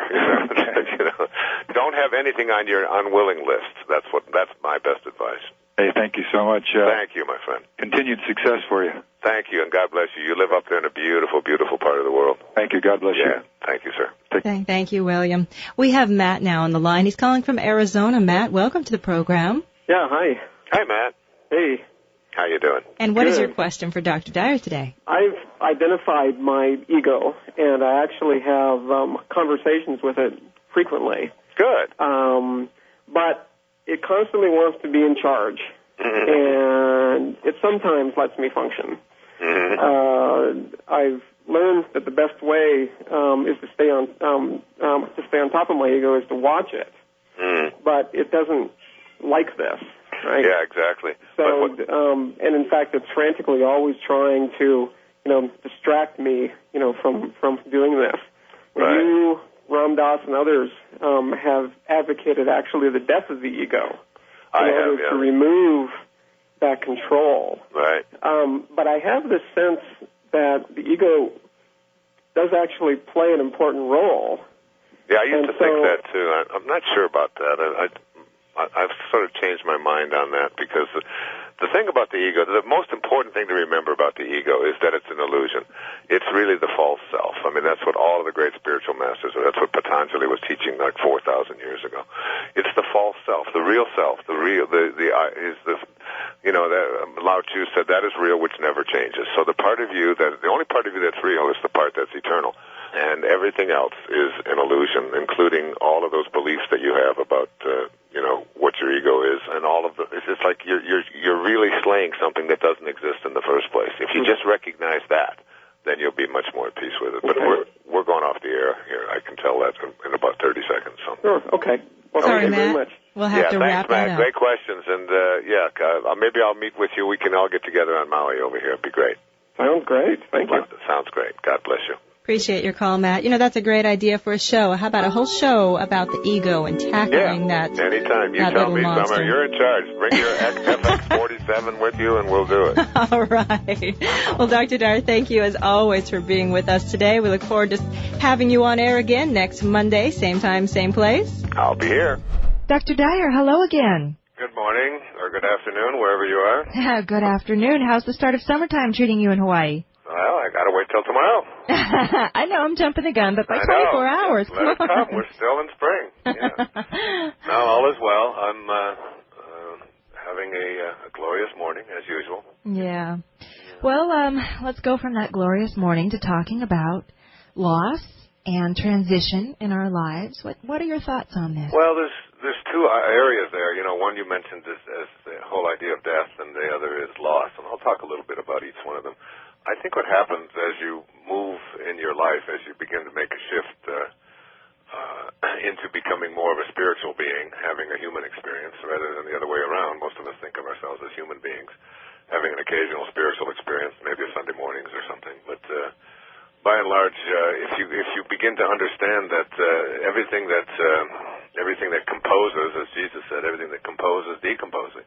Everything that shows up into the physical world, everything, there are no exceptions, everything that has boundaries, that has form, that has whatever, is, Lao Tzu said, that is real, which never changes. So that anything that is in the world of the changing is something that is transitory. It is something that, in a sense, isn't real because there's no lastingness to it. So the only thing that is real, the only thing that really is something that we can rely upon is that which never changes, and that's the world of spirit. And that's where we all emanated from, and that's where we're all headed to, whether we like it or not. We can look at these bodies of ours, and we can get them nipped and tucked, and we can get things keep them from drooping, and we can do all of that. But ultimately we know that that which shows up in the world of form is headed out, and you can see it. And many times I've held a hair up on the pillow in the morning, and I've had this experience several million times. And I'll look at that hair that's on the pillow, and I'll say, "What held it in yesterday?" It's like, and we know that there's some invisible dynamic source. So the way that I look at death, because I don't want to look, it's sort of a depressing subject for most people, and I don't want to make it depressing at all. I received something in the mail several years ago, and I wrote about it in a book called Your Sacred Self. And it goes like this. It's called There Is No Death. I am standing upon the seashore. A ship at my side spreads her white sails to the morning breeze and starts for the blue ocean. She is an object of beauty and strength, and I stand and watch her until at length she hangs like a speck of white cloud just where the sea and the sky come to mingle with each other. Then someone at my side says, "There, she's gone. Gone from my sight, that's all. She is just as large in mast and hull and spar as she was when she left my side, and she is just as able to bear her load of living weight to her destined port. Her diminished size is in me, not in her. And just at the moment when someone at my side says, 'There, she's gone,' there are other eyes watching her coming and other voices ready to take up the glad shout, 'There she comes.' And that is dying. So that it really is truly just a transition, and there truly is no such thing as death. Once you get at that and you get very comfortable with that and very at peace with that, death isn't something any longer that, it's like taking off an old tight shoe or something. It's not anything to fear whatsoever. And it's every single person's destiny out there who's living in the world of form. So the other thing we talked a little bit about is this thing called loss. And many of you who go on my website, which is just WayneDyer.com, it's created by Hay House, and all of the lectures and things that I do, and a lot of the work that I'm about in my life is on that website. And I've put a letter out on there promoting people to help a man named Ramdas, who wrote Be Here Now and Grist for the Mill and so many great books, who's had a stroke and struggling in his own life and has had some loss. And he received a letter, this man I love so much, received a letter from Steve and Anita, who are the parents of a young woman, a young teenage girl. Her name was Rachel. And in the film Fierce Grace, Anita, who is Rachel's mother, read this letter. Now, it turns out that Rachel was murdered and was raped, and it was a very devastating experience on her. But this letter that Ramdas wrote to them is one of the most beautiful letters I've ever heard or ever experienced when it talks about loss. And so I'm going to read it here, and then we'll go to a break, and then we'll come back and we'll take some calls, not necessarily about this subject, but about any subject.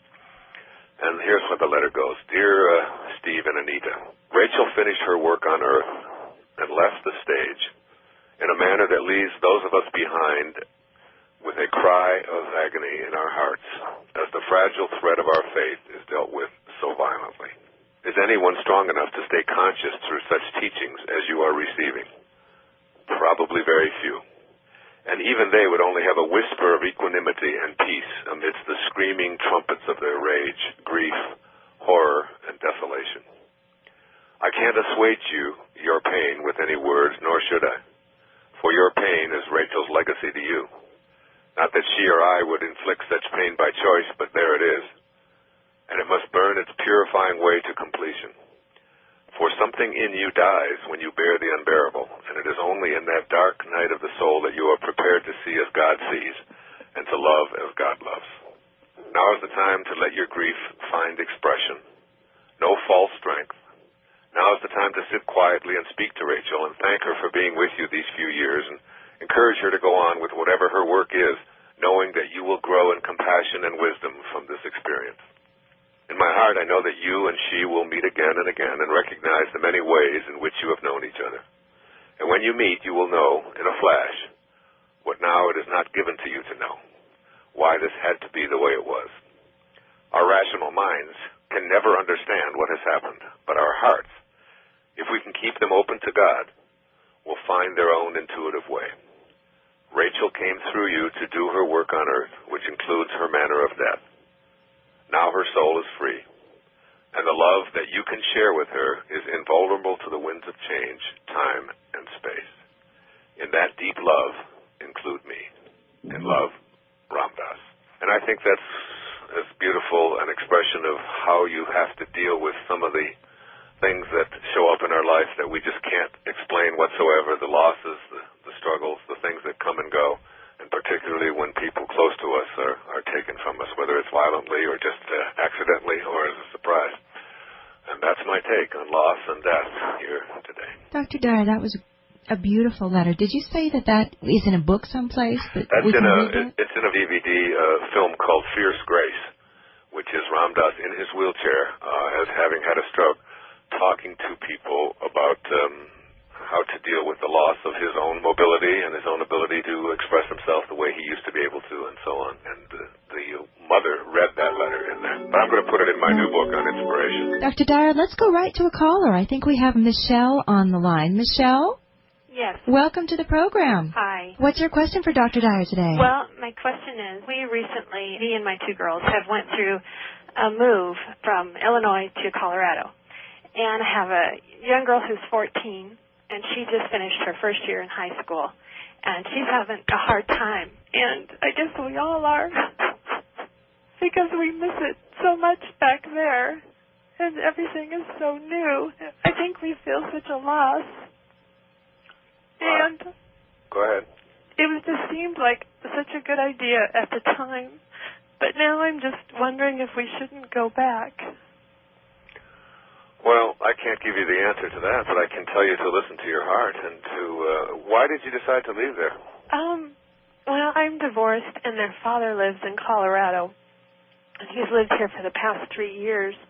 So partly so they could be closer to here, partly because, this sounds so silly, but I got to thinking that it seems like time's going so fast, and they're growing, and we lived in a very small town back there, and I just didn't think they would stay back there So I kind of did it more for me. I had a good job offer. My family is out here because I'm from here. And but yet it's so familiar back there. We've lived there for 10 years, and that's really most of their life. Right.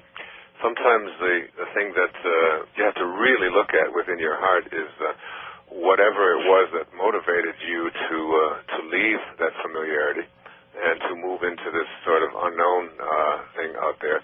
If that is still operating for you in your life, I mean, the closeness to their father, the new environment, the getting away from whatever it was that wasn't so appealing from a hindsight sort of viewpoint that you're taking.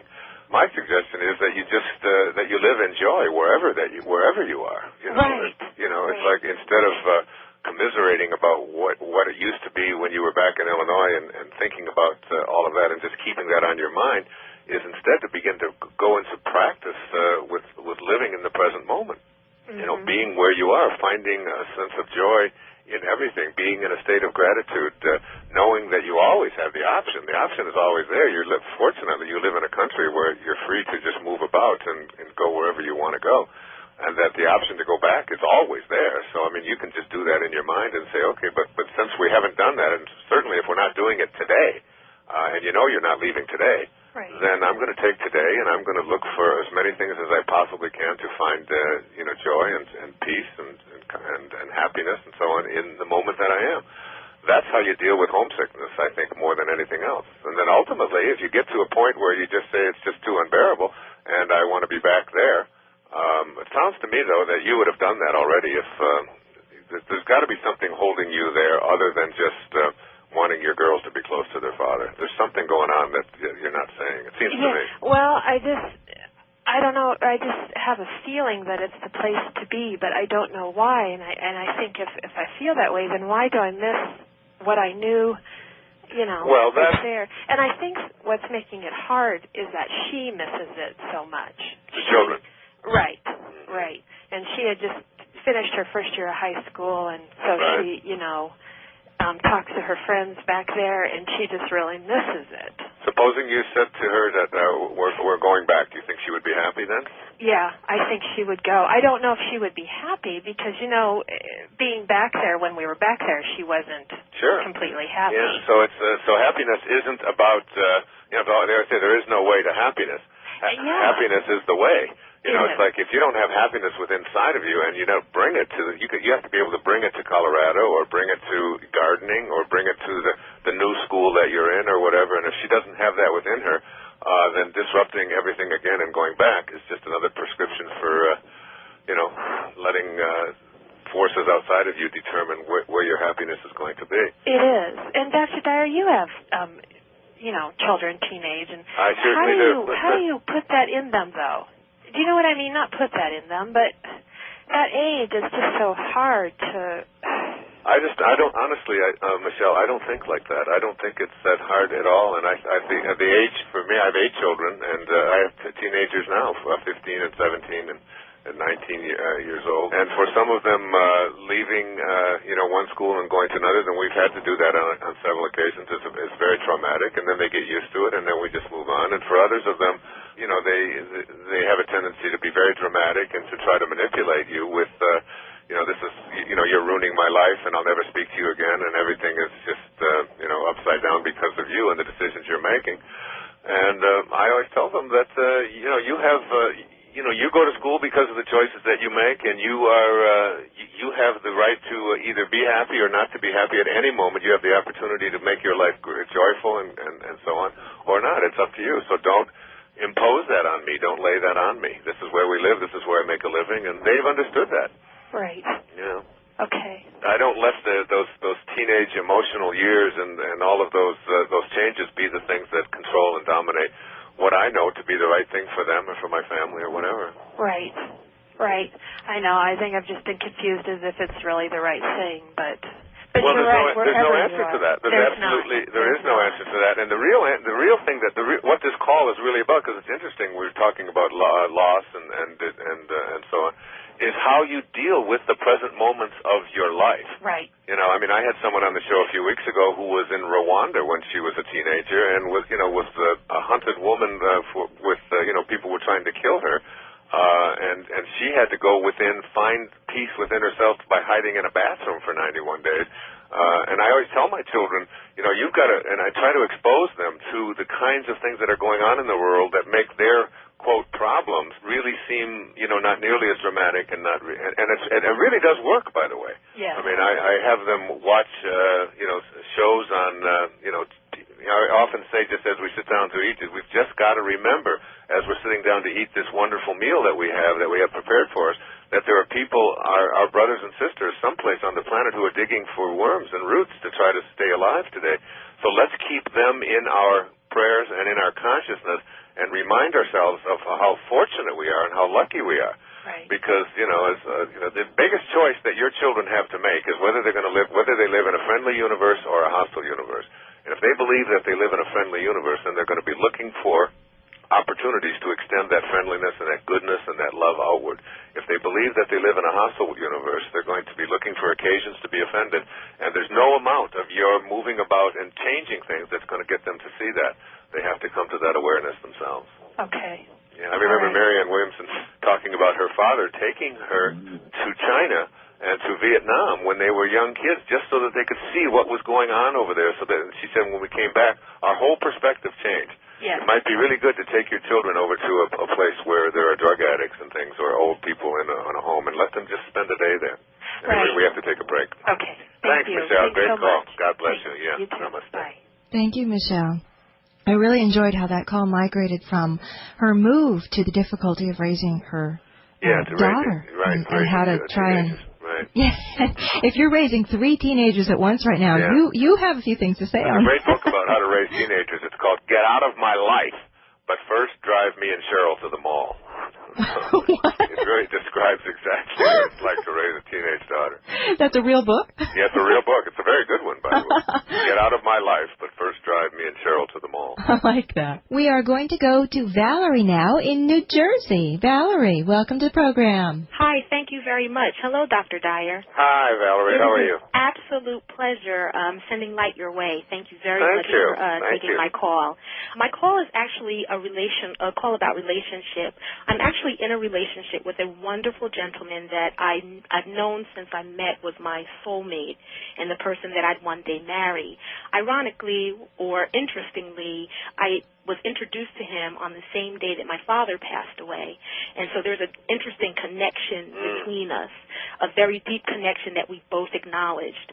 But in the last month or so, we'd hit an impasse, and there was a real disconnect between us and not communicating and really reassessing the relationship. And at one point, we decided to bring closure to it and then not, and we've kind of been in this back and forth. Interestingly, at the time, this season of silence that I called it, is when I got introduced. It was a time when I was praying and meditating and gotten introduced to your book, The Power of Intention, which I read, and then read Ask and It Shall Be Given, and one thing kind of flowed into another, and I'm in such a wonderful, wonderful place spiritually, and I thank you for that. My question is actually regarding meditation, however. It's when you have a sense of knowing, an absolute knowing about a relationship connection with someone, and you are meditating to manifest destiny, can you meditate with a specific name and person in mind, or is it better to leave yourself more open to not put so many limits on how the Creator will send it? That's the first portion of my question, and I think I may have kind of answered it because I have been meditating with him in mind, and sure enough, in a matter of days, we've begun communicating again. But I just wanted to know if I was going in the right direction with regard to that. Well, I think you can meditate on attracting virtually anything you want into your life and be as specific as you want to be, and you can have it show up.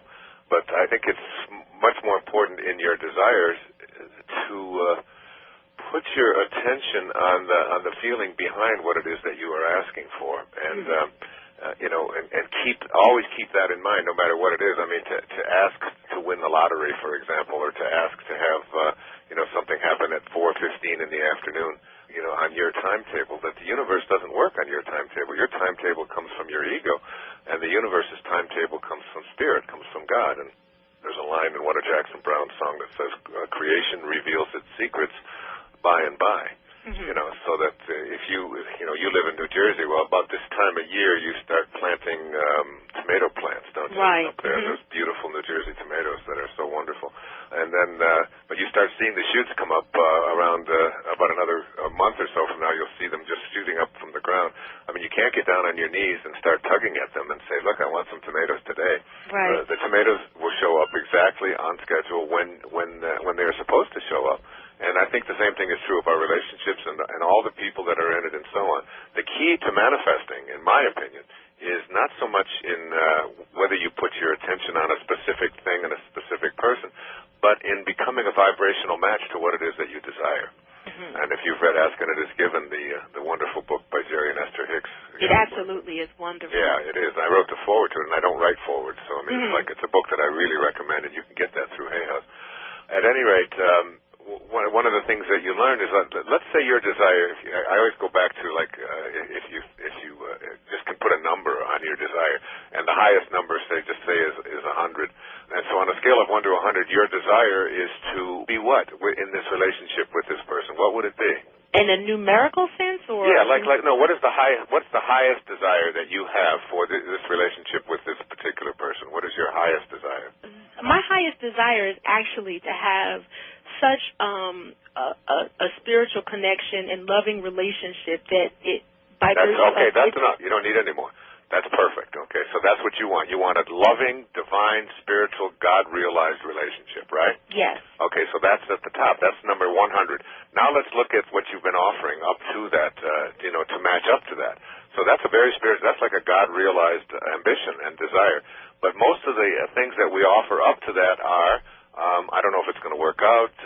I'm looking at some of the things that I'm seeing that I don't like about this person. He isn't quite measuring up.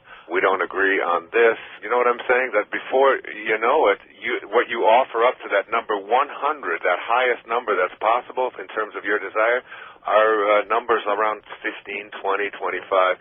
And so now you slide them over and you try to match up. So how can you match a desire that is 100 with thoughts and energy and behaviors and feelings and worries and so on that aren't in harmony with that? So that and that's why that's why things don't manifest, because the universe responds to what it is that you were putting out there. It's just called the law of attraction. So what you want to do is offer up to that consciousness that you desire thoughts and particularly feelings and behaviors that match that. So what is a matching thought to that? This person is divine. He's a creation of God. I give, in a book I wrote a few years ago called There's a Spiritual Solution to Every Problem. I just jotted this down while I was listening to you talk. It's Valerie, right? Yes. Here's 2 tests for turning a relationship into something that's divine. It was written by Anthony DeMello. Number 1, he says, try these 2 affirmations out. I am not really attached to you at all. I am merely deluding myself into the belief that without you, I will not be happy. That's number 1. And number 2, and this is the hard one, I leave you free to be yourself, to think your thoughts, indulge your tastes, follow your inclinations, behave in ways that you decide are to your liking, and I will still love you unconditionally. That's beautiful. Yeah, and it's tough, isn't it? It is, and it's interesting that you said that, because recently he had communicated with me that he was not sure, where he was with the relationship, and that's exactly what I did give to him. I said, I love you enough to let you go and find your way.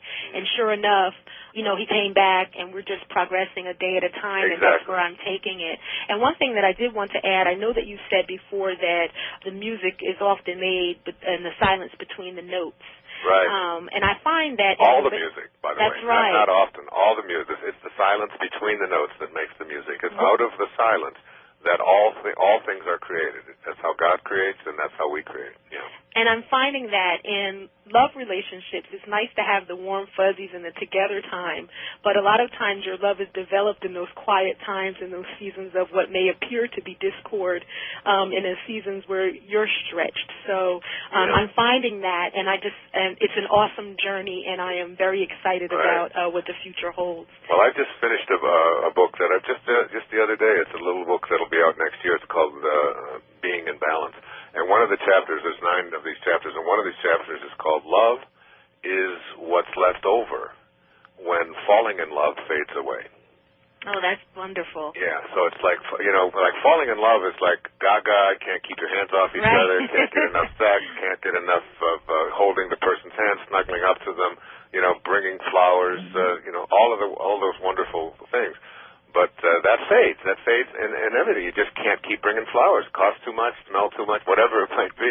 So but love is what's left over. And I saw a little boy give a comment about when he was asked what love was. He was only 4 years old. He says, love is what's in the room when you're opening your Christmas presents if you stop and look around and see what's in the room. Oh, how about that? Yeah. That's wonderful. Yeah, if you stop thinking about yourself and just say this. So there's lovers come and lovers go, but love remains. And that's what you have to be. Be the love, because that's what God is, the love. And he that dwelleth in love dwelleth in me, and I in him. That's what God realization is. Wonderful. Great call. Thanks, very, very much. Yeah, thank you, and great. Enjoy New Jersey, and watch for those tomatoes. But wait till August till they get it. Okay, thank you. Okay, God bless you. Bye-bye. All right, let's go to Rod now in New York City. Rod, welcome to the program. Hello. Hello. Hey, Dr. Dyer, how are you? I'm great, thanks. How are you, my friend? Very good, bless you. Thank you, likewise. I had a comment. I actually met you in New York when I had a chance to see you meet Immaculate at the Omega conference, and I came up and gave you some hugs and got a chance to tell you about my experience using your material to get through double neurosurgery on my spinal cord.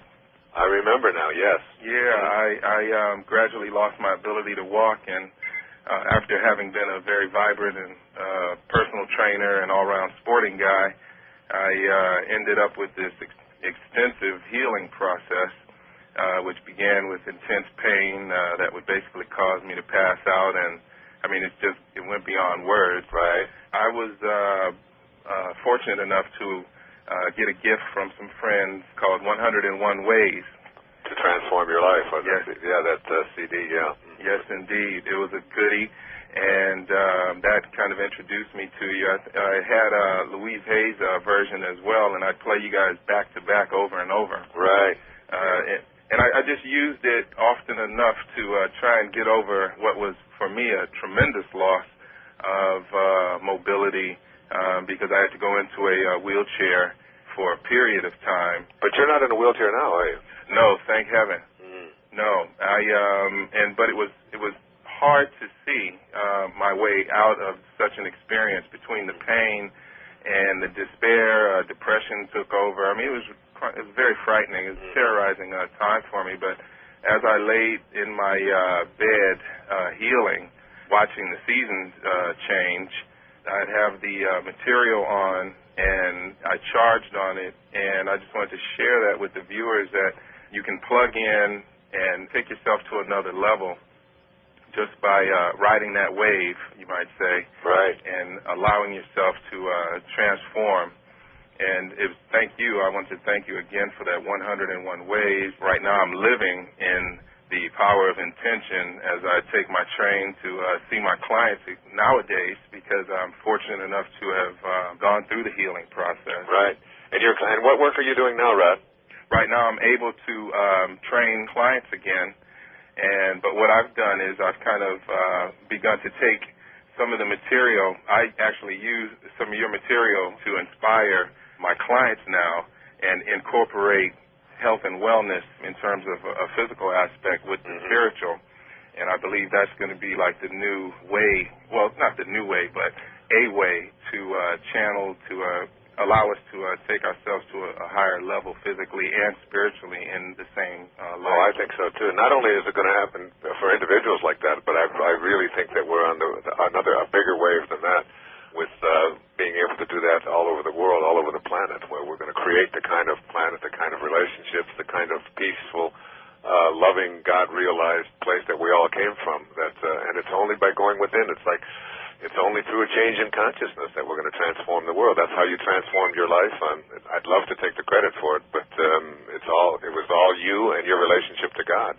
And as you went there and found that and discovered that, you realized that you don't have to offer up to a desire to be healthy again any energy that says, I can't do it, or it won't happen, or poor me, or I've been a victim, or whatever. And instead, what you offered up to it was a match to what it is that you intended to create. So you did it, Rod. I'm really, really proud of you. Dr. Wayne Dyer is joining us now from Maui. And how's it going post-Thanksgiving? Feeling good? It's going fine. I have an announcement to make that I wrote a book several years ago, back in the 90s. It was called A Promise is a Promise. And it was the story of a woman who was taking care of her daughter who was in a coma. It was about the woman, her name was Kay O'Bara, and she was taking care of her daughter, slipped into a coma on the 3rd of January in 1970 when she was 17 years old. She was a diabetic, and she had taken an oral form of insulin, and she got the flu, and she vomited up all of her insulin, and so she slipped into this coma. And as she was slipping into the coma, she said to her mother, "You won't leave me, will you? You won't leave me." And the last words her mother said to her, she said, "No, I will never leave you. I promise." And a promise is a promise. So I read about her. It was 25 years after that, in 1995, that I read a story about her in the newspaper down in Florida at my home.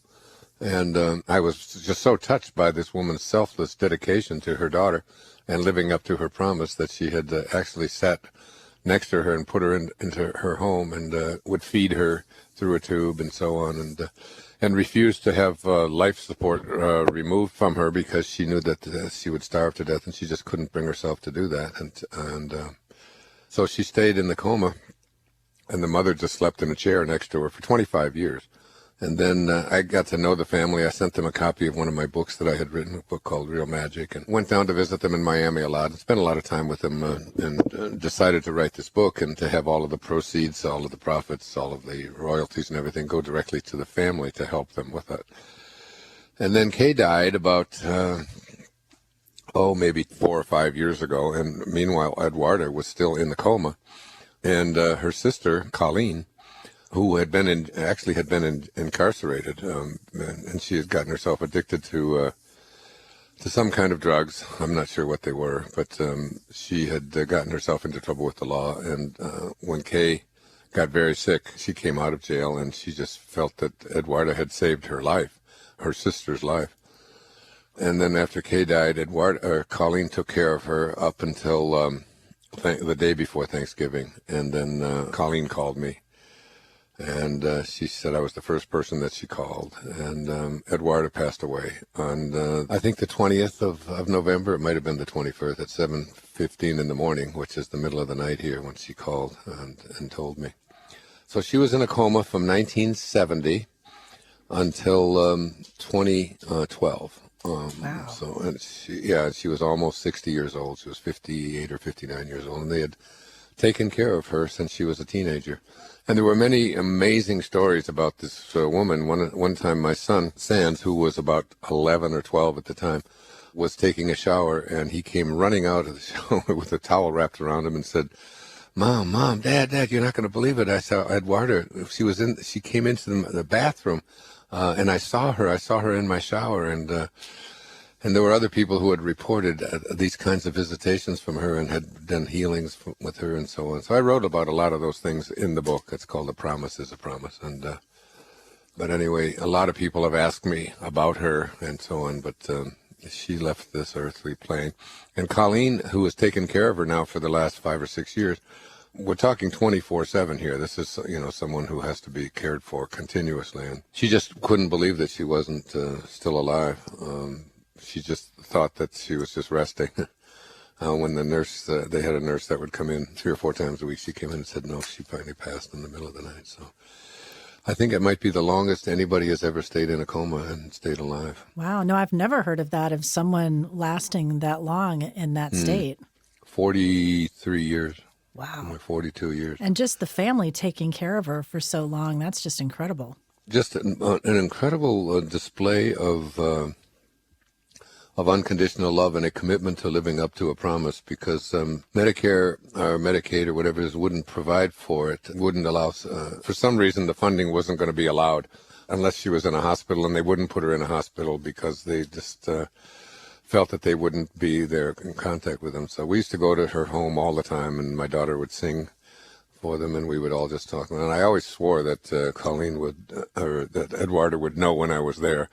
I would just sense a smile from her, and an amazing story. So anyway, the book is still out there, and of course all of the proceeds still go to the family, and I'm going to be helping them with the funeral and all of that, because they have absolutely no money. They depended upon contributions. That's the only way they were able to sustain it and keep the food and so on. They had a doctor, his name was Dr. Chaikin, and he never charged for any of the service that he offered. Just a beautiful man who never charged them anything, but we were always doing fundraising for them. At many of my speeches, I would tell her story and just leave a little box on the stage, and people would come and put money in.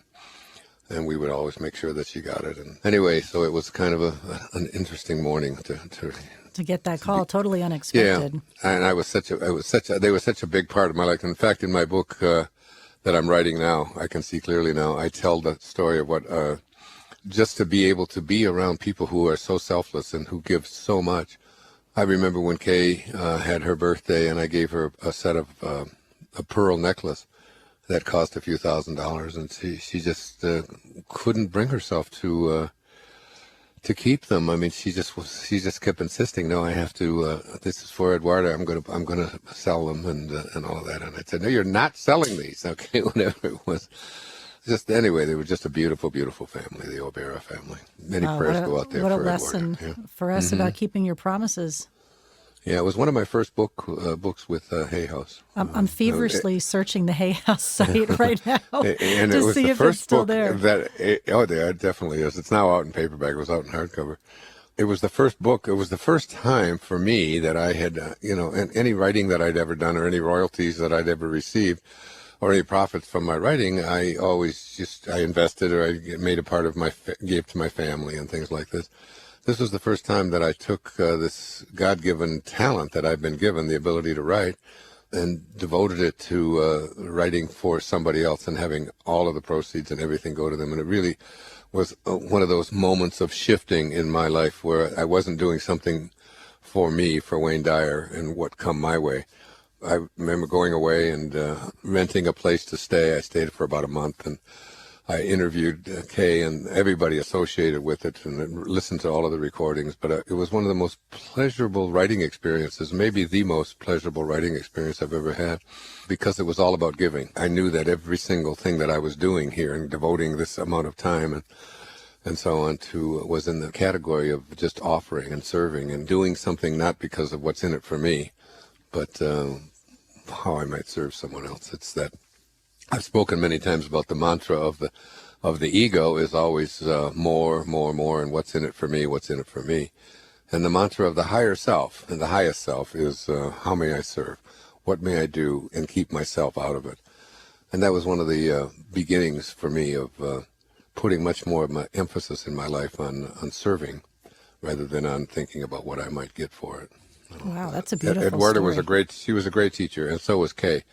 But you have to imagine, Diane, having a daughter that's in a coma from the time that she's 17 years old and a senior in high school, and staying next to her and sitting up in a chair for 25 years and never getting a night's sleep in a bed because she had to be turned and she had to be fed every 3 hours and given her medicine and so on to keep her alive. I can't even imagine that. How many times that she'd want to just give up and...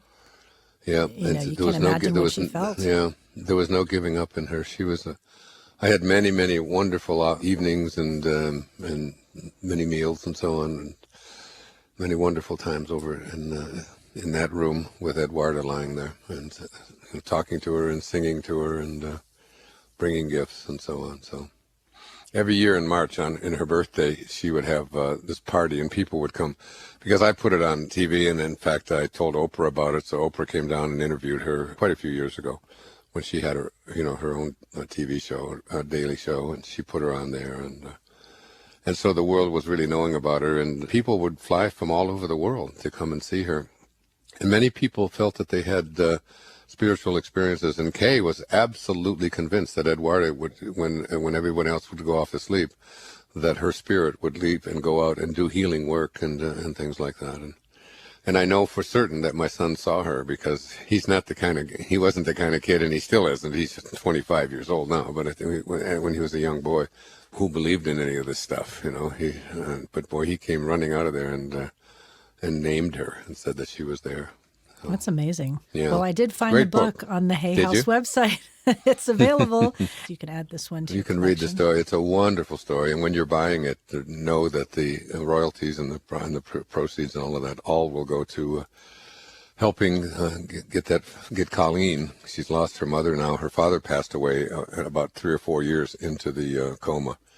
He just couldn't deal with it. It was such a struggle for him but the mother stayed with it, and she passed away in her sleep a few years ago. And beautiful Colleen, who, when I talked to her the other morning, she was sobbing, and she was saying, "You don't understand, Wayne." She said, "You just don't understand.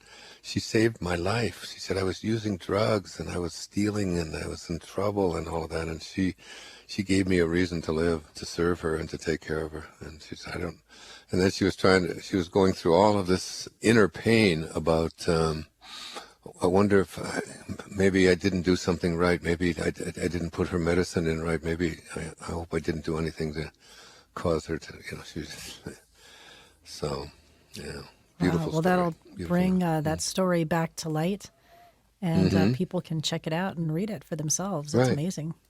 Yeah. Wow. So that's it. I wanted to make that announcement. I'm definitely thankful, for what I have after hearing that. Yeah, you might want to read that. It's a wonderful story. You can read it in just a few hours. My wife actually wrote a chapter in there as well. It's the first time she'd ever published anything. Wow. Well, we'll have people check that out. A promise is a promise. A promise is a promise, right. Okay. And we still have some time for calls. You want to grab let's some do that. people? Mm-hmm. Yes, I'd love to. Let's see. Where should we go first? Let's go start at line number 1. Let's go to Jackie in Philadelphia. Hi, Jackie. Thanks for holding. You're on with Dr. Wayne Dyer. Hi, can you hear me? Sure can. Hello. Oh, hi, Jackie. Wayne. Can you hear me? I can. Oh, my goodness. I'm shaking. Diane Ray. And we're off to Philadelphia in the morning. Do you know that song? Oh, my God. I'm not nervous. I'm just so excited. I said if I get through, then I have to tell you what I wanted to tell you. But I want to start out by saying I'm a big fan. Thank you. For many years, read your books, listen to Hay House every week to your program because it gets me through my week. Oh, that's nice. And Diane, thank you for being there to help us get through it. Oh, my pleasure. Oh, my gosh. Wayne, I said if dear. I got through to this call, and it's so ironic that you were telling this wonderful story as you started today, that I want to tell you this only because this is hurting my heart so much. And because of the love and the wisdom that you impart to us about relationships, that I just want to tell you this really quick and ask for your loving wisdom about it. Over the Thanksgiving holiday at my daughter-in-law's house, my daughter and daughter-in-law had a dispute, and they had a shouting fight, and it was very upsetting. My teenage granddaughters were there and felt very sad. And, of course, I'm praying for peace, to happen. Mm-hmm. And in the meantime, my daughter, after everything, we left, she was angry with me because she said that I didn't stick up for her. I wasn't in her corner, and I should have said, how dare she say those things to you? And I just kind of don't react that way. I'm more of like a peacemaker. Right. I just want to see everyone be at peace. But if my daughter's telling me that this is hurting her so much, because I'm not responding that way, I'm wondering what would be the more loving thing to do. And because I'm emotionally a little upset right now, I can't seem to pull on that. Mm-hmm. Well, the loving thing to do is exactly what you did do, which is to not take sides and to just be an instrument of peace, and to try to have your daughter understand that, that she doesn't need to have your approval or your support in order for her to feel good because, or to feel better because, but basically what she's saying to you behind all of it is, Mom, if only you were different in that moment, then I wouldn't have to be so unhappy. And she needs to understand that her unhappiness didn't come from the fact that you didn't support her. Her unhappiness comes from the fact that she allowed herself to get into a shouting match with her, what is she, her sister-in-law? Sister-in-law, yeah. Yeah. So, if you start going in there and apologizing and all that, but basically what you're doing is teaching her that her emotional upsetness is the result of what you did or didn't do. And she needs to really know and understand that that's just not the way it is. I always think that, like you take a situation like that and she's in the midst of a shouting match and then she gets all upset and there's that you really are in the role that you're in there with her. You're really nothing more than just a reflection of what it is that she is, what she is sending out there. In other words, I always tell people, look, go and stand in front of a mirror and look in front of the mirror and frown. And then ask yourself, in order to make that frown go away on the person that I'm looking at in the mirror, do I go up to the reflection and try to make the mouth go up in order to make me feel better? Well, the fact is that, you don't go to the mirror and look at the frown in the mirror because there's nothing there. It's just a reflection of who you are. Her anger towards you is just a reflection of something that she is doing to herself. And she really needs to know that, that your love for her has nothing to do with whether you agree or don't agree with the people in a shouting match, and that you had just as much love and care and concern for your son's wife as you do for your own daughter, and that it's not about choosing sides. I mean, that's the way I would look at it from a logical point of view. Now, there's a lot of emotion that gets involved in family, and it's like, you're not supporting me, and you didn't do this, and that's the reason that I'm unhappy. But that's no different than saying the reason that I see a frown in the mirror is because I can't get the reflection to be what I want it to be. When she starts realizing that you don't have, she shouldn't be giving you that kind of power, and you certainly don't want to have that kind of power. Now you've got to always watch out every time that she might be getting upset because of the way that you're reacting. And we need to always be responsible for how we're feeling ourselves and not putting it on anybody else, even if it's your own mother or your own child and so on. That's the way I see it. Well, Wayne, I have to say thank you so much for this because I'm so emotionally upset because she felt as if she wanted to cut me off in a way, like she was saying, I won't talk to you unless you do this. But I just kept praying. And I said, wow, I can't believe that I got through to Wayne today because at least I can feel, that when you give your advice like this, it's done through peace and love and in a godly way. So I can feel trusting of it. And yeah.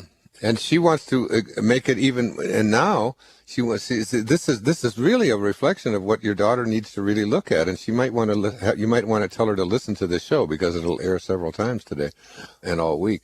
And now what she wants to do is exacerbate it and make it even worse by then cutting off her communication with her own mother because you're not living up to what she thinks that you should be. It's that old thing that I've been saying for as long as I can remember being out in the public eye. When people say, if only you were more like me, then I wouldn't have to be unhappy right now. If only you were seeing the world the way I see it, then I could be, I wouldn't have to be so depressed or so upset. So people go around putting their upsettedness on the reactions, the reflections that other people have in their lives. And once you explain to her that I am just about, I'm just about love, I'm just about peace, and it's not about choosing sides. This isn't a war that we're involved here. This is just an opportunity for all of us to live together in harmony and peace and kindness and joy, rather than in these other ways. Thank you so much for that, Wayne, because that's exactly how I feel. That's how wars are started. It started little ways and then they... Absolutely. As a matter of fact, I think that your daughter needs to, whatever unhappy words were spoken between the two of them, the best thing that your daughter could do would be to send some flowers or something to her sister-in-law and tell her that, I have a loving heart and I slipped back and, I apologize for it. That's the best way to. Yeah, she could end all of that very, very quickly. Very quickly, that's right. I agree. She could end it all very quickly by just sending love to everyone. Because whatever the problem is, the solution is always in having a loving heart. And a loving heart is. Absolutely, Wayne. Thank you. That's why I've resonated with all of your stuff over these years. Thank you so much for being there for me. Have you seen my film on My Greatest Teacher, the story of finding my father? And I haven't, no. Have you watched The Shift? Have you seen The Shift? Seen The Shift either. I have your books, but I haven't seen the movies. You got to send. We're going to send you both of those movies for Thanksgiving. Oh, Happy Thanksgiving. Send them and give one of them to your daughter and tell her to lighten up. Thank you so much, Wayne. God bless you both.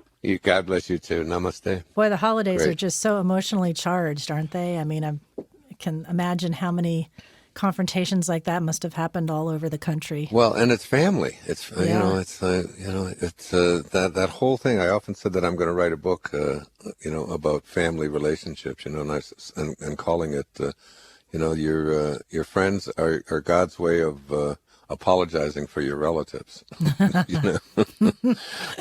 Because that can be so true. When we get into situations with our relatives, whether they're sisters or siblings or parents or whatever, and we have all of these expectations that you're supposed to support me and you're supposed to do this, and if I say that, you're supposed to be there, and so on.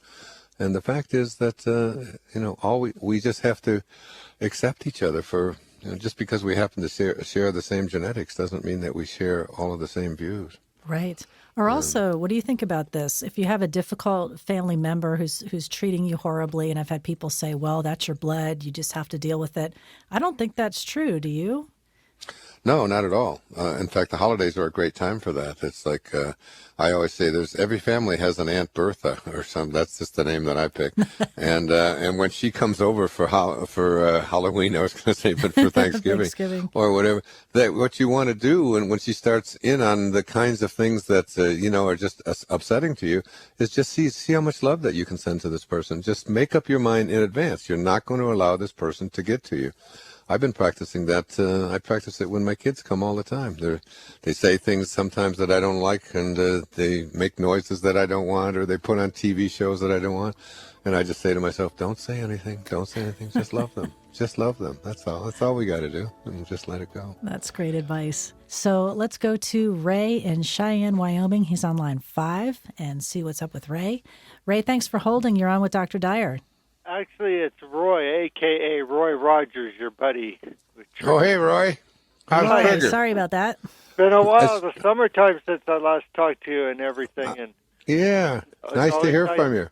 I always do, because I wanted to talk to you a little bit about all these I Am discourses you've been pounding us with for over the summer and springtime. And I just wanted to tell you how I think they've been kind of working for me, too, and that at first I kind of thought, I don't want to do it and everything, but, I started doing it. And it's just like today, for instance, we had a dramatic temperature change in Wyoming today where it's barely over 30 degrees, and yesterday it was almost 60, and when I woke up, I didn't feel like getting out of bed. I'm really tired, and I just keep telling myself, I am energy, I am strength, and when I'm doing my workouts now, I start doing my workouts even if I'm in pain or if I don't feel like finishing them. I just keep saying that I'm endurance. I am endurance, and I somehow manage to get through them. But I think the most incredible thing that's happened to me is when I was reading that and some of your other books over this summer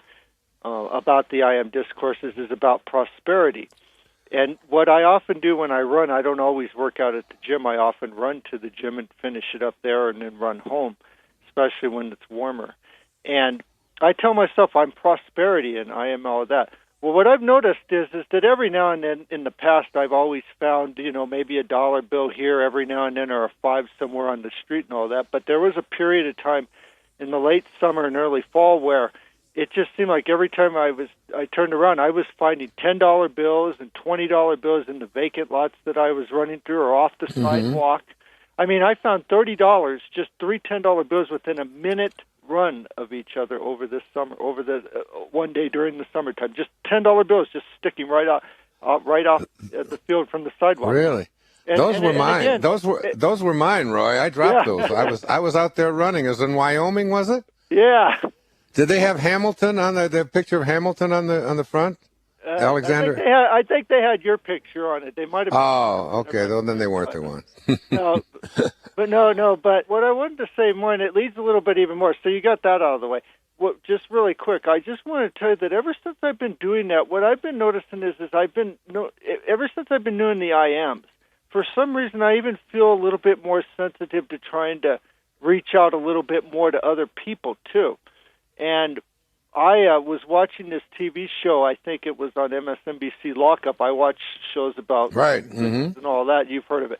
And normally I don't think much of it. I just watch the show just in it. But there was this one guy that was on there a few weeks ago that, and for some reason, just from what he was talking about his life, and he's serving a life sentence, and when he's been given chances, he struck out, and he keeps going back, and he kind of reminded me a little bit of my father, and then he said some stuff about one of my favorite things, which is coffee, and I thought to myself, just the way he worded it, and I said, I'm going to send something to him. Just for whatever reason, I just thought, I'm going to reach out to this guy. I've never done that before. Well, I did, and I even put a little bit of money into his fund to help him maybe buy a little more coffee and all that. And you want to know what he did? He sent me a letter back, and he told me that really quick, that he said that, you know what, this is a very cold and lonely place, that just you reaching out to me, it was like a ray of sunshine. Wow. And so I started to try to write to him just because, like I said, and just to show that somebody cares, because that's another thing you've told us to do, is there a lot of people out there are way more forgotten than we think we are. We think we may have it bad, and yet so true, there are people who are just totally forgotten, and nobody cares. And even if they've made mistakes more serious than ours and all that, or if they're on the streets for whatever reason because of drugs or whatever, it's like we often just forget about them. And so I guess this is what's happened with you, Roy. What's happened is that you're using the term "I am" a lot. And this is how it started. It's very fascinating what you're saying to me. That's why I'm just listening and letting you talk. So you've been using the words "I am." I am content. I am energized. I am prosperous. And every time you use the term "I am," you're really saying the name of God. I mean, this is right out of the Torah, right out of the book of Exodus. You can look up in the book of Exodus 3, I think it's 18, where God speaks to Moses and says, "My name is I am that I am, and that shall be my name for all future generations." I mean, that means that's this generation as well. So the name of God is the name of I am. And when he said, "I am that I am," he's really saying the word "that" means everything. It's that everything that you look at. You look at a surfboard, I am that. You look at a tree, I am that. You look at each other. You look at the people who are supposed to be your enemy. You look at the ones that you're speaking about who are more forgotten. And you remind yourself of what all of the saints say. It's what Mother Teresa said. Every day, she said, I see Jesus Christ in all of his distressing disguises. I see God in everything and everyone. And when you start practicing and then just simply saying those words, I am content, I am peaceful, I am happy, I am God, I am love, and you continuously say that, you begin to act like God because you take on the name of God. And how does God act? The way that you just described, Roy, is the way God acts. God just offers us, whatever it is, asks nothing in return, doesn't demand anything, doesn't want us to necessarily love him or celebrate him or anything like that. Just, this is, and I even use him. I mean, it's like him, her, it, whatever it is. It's a divine intelligence from which all things are intended, to which all things return. And when you start saying that name and recognizing that every time you say the name I am, you're using the name of God. You don't want to use it in vain. I mean, that's one of the things in the book of Joel. It says, let the weak man say, I am strong. And as you begin to say these things, not that I will be and I hope to be, but that I am these things, you begin to take on what's called God realization, a higher level of consciousness. And then you are, that motivation that you had when you watched the Lockup show on MSNBC to go to that guy, that really was a reflection of the fact that you have been bringing yourself more in alignment with divine intelligence, with God, with divine love. And that's how it gets manifest. And when more of us do this, collectively, when enough of us begin to do this and behave in these ways on a regular basis without asking anything back in return. I mean, you didn't send that money to the guy hoping that he would pay you back. You sent it because it was something in your heart and it's in alignment with what I was just talking to with the lady in Philadelphia as well, that you just align yourself with love, and love everything and everyone, because I am that. And the I am discourses were very instrumental in teaching me to be in a state of gratitude for that I am presence, that is who you are, to give thanks for it, that there is something internal to you, independent of this body that you're in, this invisibleness within you, which is God, and to give thanks for that, and to be in a state of constantly giving. And I'll bet you're going to also find something, Roy, that the more of this that you do, the more that you'll see showing up in your life. That's what these $10 bills that you're finding and things like that the more of that begins to show up as well. I do what you do, too, even when you talked about on your PBS show, even when I used to find pennies on the street, I say, thank you, universe, even if it's just a penny.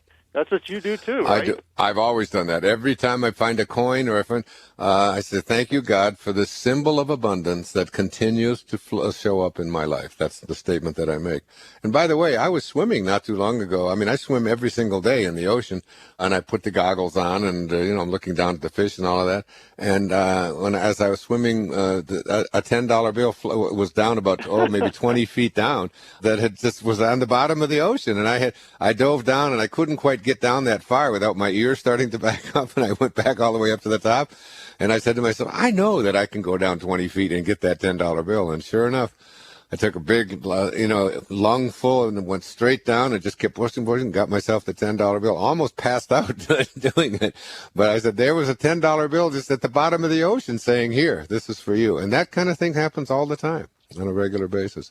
And it's not always about money. It's about friendship. It's about the right thing showing up. It's about synchronicity. It's about whatever you place your attention on, whatever your mind is thinking about, that you align with that, and then it hardens into an object. That's what Wishes Fulfilled is really all about. It's like hardening thoughts into physical objects that we're all capable of doing, because everything that is physical originates in the world of spirit. Everything. So keep your mind on that. I told the inmate that in my second letter to him that I sent out last week, that I was inspired by many of your teachings, and that I said to him that, if your library in your prison has any books by Wayne Dyer, and I'm sure that you do. You probably are books of yours in prisons that, get some of those and everything like that. Plus, I think he can use them. My PBS show airs in prisons as well. Roy, before you leave your address, and I'll have Diane give it to me. And I'm going to send this guy something as well. I'm going to send him a check, whatever his name is. And what prison is he in? Well, he's in Florida. He's in should I tell you the specific name? But he's incarcerated in the state of Florida. In the state of Florida. No, don't say it over the air, because who knows. But just put your name and address, and I'll send it through you, okay? Yeah, and then I promise you I'll send it to him. And I know that he will. Yeah. And because you are a good man, and it like I said, it's incredible how it's like what you say. Sometimes it's hard to believe, because it's like when I feel tired, I don't feel like saying I am energy, or when I'm feeling kind of low with the low pressure beating the weather in Wyoming, it's like I don't feel like saying I am. And sometimes it seems dumb, but I guess it's better than being defeated, and you never know it. You'd be surprised. It does help me. It has helped me get through things. Well, I do yoga class like 3 or 4 times a week, intensive yoga, Bikram yoga in a hot studio. And there are times when I just don't know whether my body can do that for 90 solid minutes at the age of 72. And I just always say, I am energized, I am well, I'm very often the oldest person in the room. But I never, ever, ever have to sit down or give up on a posture. I do both sets of every single asana through all, by simply just saying, I am well, I am content, I am strong. Let the weak man say, I am strong. And I just say that to myself. And I say it also I have my children always say it. When they wake up and say, I'm tired, I say, you'll never hear those words come out of me. I don't say I am tired. I say I am energy. And I don't ever say, I am unhappy. I am content. I am peaceful. It's like that little book you wrote, those little books that had one-page sayings on them, like for 200 pages. Right. There was one that stood out this summer before I let you talk to the other callers and everything, but it was something to the effect, the way you feel prosperous is think of all the things you are thankful for, and you can never feel unprosperous, something to that effect. Do you remember that? Absolutely. Yeah. Think of everything you've got. You'll never feel a lack of prosperity. Right. Well, don't think about what you don't have unless you want more of what you don't have to keep showing up, and don't think about what's missing and talk about what's missing, because when you do, you are aligned with the consciousness of missing. And so the universe will send you more evidence that stuff is missing from your life. When you say, I am prosperous, you align with the universe, the universal divine mind, which controls everything, that says, so prosperity is how you feel inside. Here's another example of it, and you'll start seeing it showing up. $10 bills all over the place. Well, I'll get back with you early next year sometime, and I'll let you know how he's doing. Okay, leave your address, leave his name. I'm going to send him a check, okay? Yeah, okay. For Christmas. Thank you. Okay. I appreciate it. I'll Thanks, stay Roy. online. Say hello to Trigger, okay, for me? Yeah, hi, yeah. He loves you. He also loves you. Do you know that Roy Rogers used to sing a song that I think is the theme song of the spirit inside of us. And the song goes like this: oh, give me land, lots of land, and the starry skies above. What is it? I don't know. I've heard Don't it, but fence I'm not me very in. good at There you go, Diane. Don't fence me in. Don't fence me in. Let me ride through the wide open spaces that I love. Diane. Don't fence me in. There you go. We are terrible. I know. I'm an awful singer. But that's the theme. That's the theme. Don't fence me in. Let me expand. Let me grow. Let me be love. Love is always expanding. Okay, let's take another call. Thanks, Roy. Leave your address.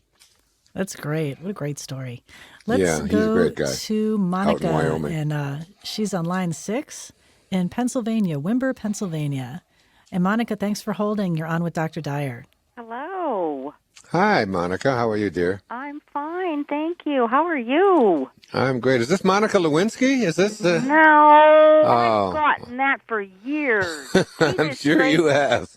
She disgraced my name. Not really. No, Not really. I know. She just was doing what she knew how to do. She was just, misled. Oh, you are something, Wayne. Oh, thank you. So are you. So are you, Monica. Thank you. Okay, I just have a question. I've heard you talk that you did have a child that suffered with addictions. Yes, still struggling. Okay. Mm-hmm. Okay, see, I have one too. My 30-year-old son, Michael, and he's addicted to the painkillers and the alcohol, and it just kills me. It kills me. And I'm so sensitive whenever he gets to being negative that I can't even be around him, and I just don't know what to do. I pray all the time. I ask Archangel Michael I've heard Doreen Virtue talk about asking Michael to vacuum out, anything negative out of him, and I just wondered if there's any advice you could give me on how to deal with this. I feel if you who are like you're like the father of self-improvement, you're just like so amazing that if you, as good as you are, you have one that struggles and you can't Monica, not only do I have one that struggles, I have struggled with this in my life as well. Yeah. I haven't had a drink in 25 years of alcohol, but I drank plenty of it before that. But you want to see, my son will say, well, you've never been addicted. My thing is I would never allow myself to get addicted because I love, it's that self-respect. Yeah, but there's a chemical component to this whole thing as well, especially if you take enough of this stuff, especially with the prescription things, and there's so much of it out there. I mean, it's really an outrage. I mean, how many young people are really addicted to things that they can just get, they can just get a prescription for, or get it without a prescription. They know how to do it. Esther Hicks speaks brilliantly about addiction and said, that love is the only answer. It's always the only answer. It doesn't mean that you have to be victimized. It doesn't mean, but you just have to fill your heart with love for this young man, as I do for my daughter, who's 29 years old. But I also have let her know that it's like, I'm not going to be your victim. These are choices that you are making. And if you're going to make this choice, I'm still going to love you. I'm going to love you through, but I'm not going to be around to be the recipient of the abuse that comes with it. And that's where you have to really draw the line there and let them know. I think that the most significant thing I ever heard about addiction, and it helped me in overcoming, and I have positive and I have negative addictions that I've dealt with in my life through, the alcohol and drugs and eating and things like that, and sugar. And also I've had positive addictions, where I ran every day for almost 30 years without missing a day, 29 years. 8 miles. And I still, even today, I swim. My daughter said to me last night, my oldest daughter is here with me, was here for Thanksgiving. And it was cold, and it was about 6 o'clock, and it was getting dark, and I hadn't swam yet. Something had happened, and I went out. She said, well, you don't have to swim today. She said, it's cold and it's windy out there. I said, no, I swim every day. That's like a positive addiction, like brushing your teeth and so on. The most important thing I ever heard about addictions that helped me the most and helped my daughter a lot along the way for her was from Patty Davis, who was President Reagan's daughter, President Nancy Reagan's daughter. And she was a cocaine addict and was very heavily into it and loved it and wrote an essay about it in Newsweek magazine called My Turn. You can look it up. You can Google that and find that. It's a brilliant piece. And she said that she was the daughter of the President of the United States, and she said, I just knew that I was causing him such headaches, and I didn't want to disappoint him. And I didn't want to disappoint my mother, who was always just Nancy Reagan, who was always just so upset with the fact that I would actually do these drugs. She just said, just say no. That was Nancy Reagan's famous line. And she said, and I didn't want to disappoint my boyfriend, and I found that I was disappointing him, and I didn't want to disappoint myself. And she said, and on all of these times, I just kept always ending up still disappointing everybody. She said, then it finally hit me that I decided that I no longer wanted to disappoint God. And she said, when I made that connection and realized that who I am at the highest place within myself is God, the name I am God. And that's what looks out from behind my eyeballs, and I came from that, and I returned to that, and all the rest of this is physical, is really nothing. It's all illusion because it's constantly changing, but there is a component of me that is eternal and that is invisible, and I decided I no longer wanted to disappoint God. I came from perfection. I came from well-being. When you come from well-being, you don't come with addiction, and I will return to well-being. And I decided I just wanted to no longer disappoint that highest aspect of myself. And she said it didn't change my desire to do the cocaine. She said I still loved doing it. It still made me feel great. It was a wonderful feeling to do it. She said, but there was this part of me that just said, I'm disappointing my well-beingness, which is my godliness. And that's what ended it. And that's what you need to help your son to find the God within himself. Whatever he wants to call it. It doesn't have to be, it's not a religious thing at all. That highest place within himself, and just say, that's the part of me that really wants to be sober and wants to serve and wants to help the world and wants to help other people. And you can't do that because addiction is really, the bottom line behind addiction is the word that's constantly saying, I can't get enough of what I don't want. I can't get enough of what I don't want. I don't want to be addicted. I don't want to be out of control. I don't want to be all of those things, and yet I can't get enough of it. It's chasing after what you don't want. And then when you start really just chasing after what you are, which is well-being, it becomes something you can just walk away from. And he'll be able to walk away from that in a meditative state. Let's send him a copy of Wishes Fulfilled. Leave your address and get his name, and we'll send it off to him as a gift, as a Christmas gift. Okay. Thank you so much. Thank you. Thank you, my dear. God bless you. Yeah. Namaste. You. Thanks for your call. I know we just have a few seconds left, but the addiction issue is a huge one in our culture. It's huge. Obesity is huge in our culture. Addiction to prescription drugs, bigger and bigger and bigger all the time. And finding God within yourself and not wanting to disappoint that's the way to end it. Some great callers today, Dr. Dyer. Mm-hmm. Some great advice you're giving today. Yeah. And everyone, thanks for joining us. Dr. Dyer, how are you today? I'm great, thanks. How are you? Doing wonderfully over here in California. And, of course, for those listeners who are new, you're coming to us from Hawaii right now. I am. I just got back from California. Went out last week and did the Ellen DeGeneres show. It aired on Friday with Janet Jackson, who I could hardly hear with that tiny little voice of hers. Oh, you're kidding. But it was great. We had a wonderful time, and we did a whole thing on ego, and I'll be coming back again next month, it looks like. Great. So you're starting to appear pretty regularly. Yeah, well, she's just a wonderful soul, and apparently she said on there that she's been listening to my CDs and so on in the car, and she went through a rough patch there a while back, and they really got her through it. So it's really nice. It's nice to know that you're reaching everybody out there. It is. It must be a great feeling to think, you know, Ellen DeGeneres is listening to my CDs in her car as she's zipping around LA. How about that? Well, that's great. Anyway, so it was great. We had a really, really, really nice time, and let's see what kind of calls we have out swirling out in the world today. It's interesting how every hour we spend always seems to come up with its own theme. So who knows where we'll go today? I think we should start with Peter, though. He's calling from Saskatchewan. Peter, welcome to the program. You're talking with Dr. Wayne Dyer. Hello, Wayne. Hi, Peter. How are you? Real good, real good. I've just been working on your book. I believe you believe it when you see it. You'll see it when you believe it. Yes, yeah. Right. Mm-hmm. I was just reading that, and I decided to call you, and I got through. Boy. Oh, well, good for you. Well, you got in early. That's the way to do it. Yeah. What's on your mind, my friend? Well, I've been reading your books, and I've been listening to your podcast. Like I just finished your entire library about two hours ago.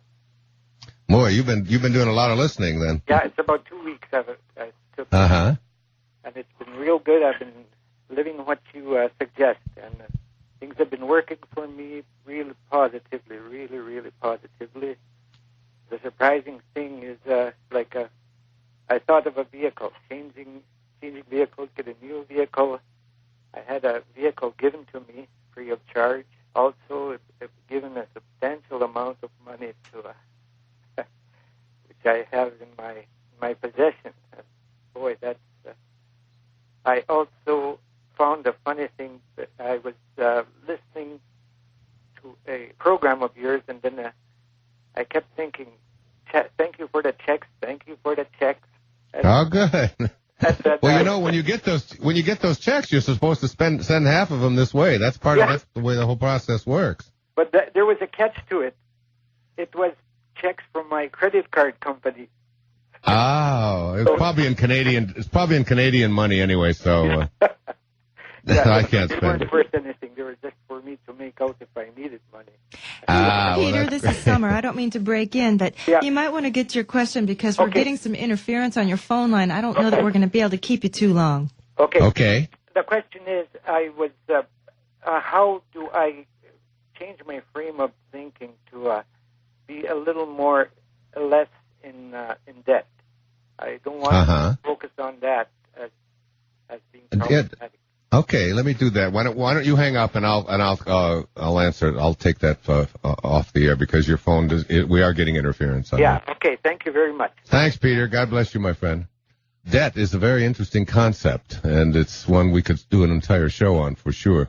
And I've always said this. I've said this to my children particularly that debt is a way of turning the controls of your life over to something or someone outside of yourself, which is something you want to really eschew or avoid if you possibly can in your life. I know a lot of people think that they don't know how to do it any other way.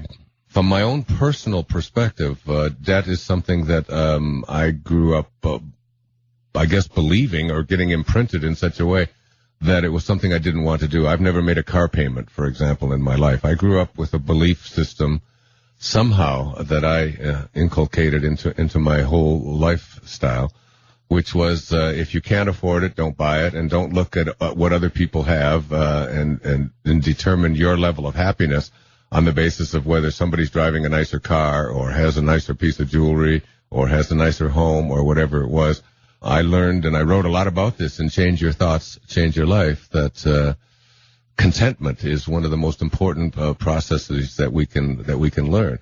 To be content means to be satisfied. To be content means to be in a state of gratitude, in a state of awe, in a state of bewilderment, and acceptance and allowing and love about everything that comes your way, whatever it might be, from the tiniest little thing of being able to just observe a spider web or a beetle walking across the floor or a butterfly flitting about in the air and being in that moment and finding the joy in it.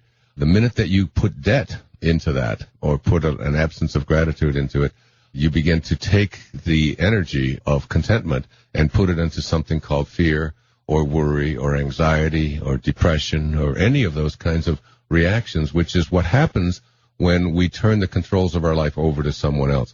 So while debt seems to become, I just heard an amazing figure in the New York Times the other day that we now have $1 trillion in credit card debt, which means that people have bought things to the tune of $1 trillion, which is the gross national product of the entire country, to buy things that they can't afford, that they don't have the money for.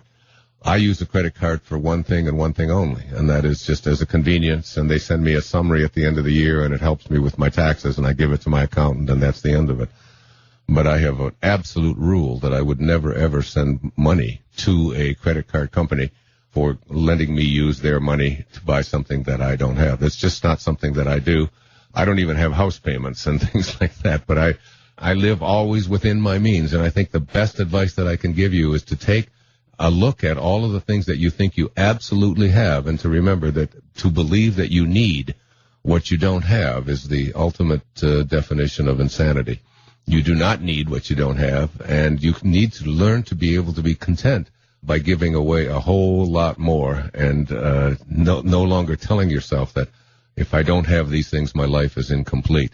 Go through the things that you tell yourself you absolutely must have and put on credit, and begin to, as much as you can, file that down into such a way that not just so much that it gives you financial freedom, but because it gives you a sense of personal, spiritual freedom as well, of not living beyond what it is that that you are capable of living in within yourself, and to know that you do not need one more thing in order for you to be happy. You do not need to take on one more obligation, financial obligation, in order for you to be living a life of contentment.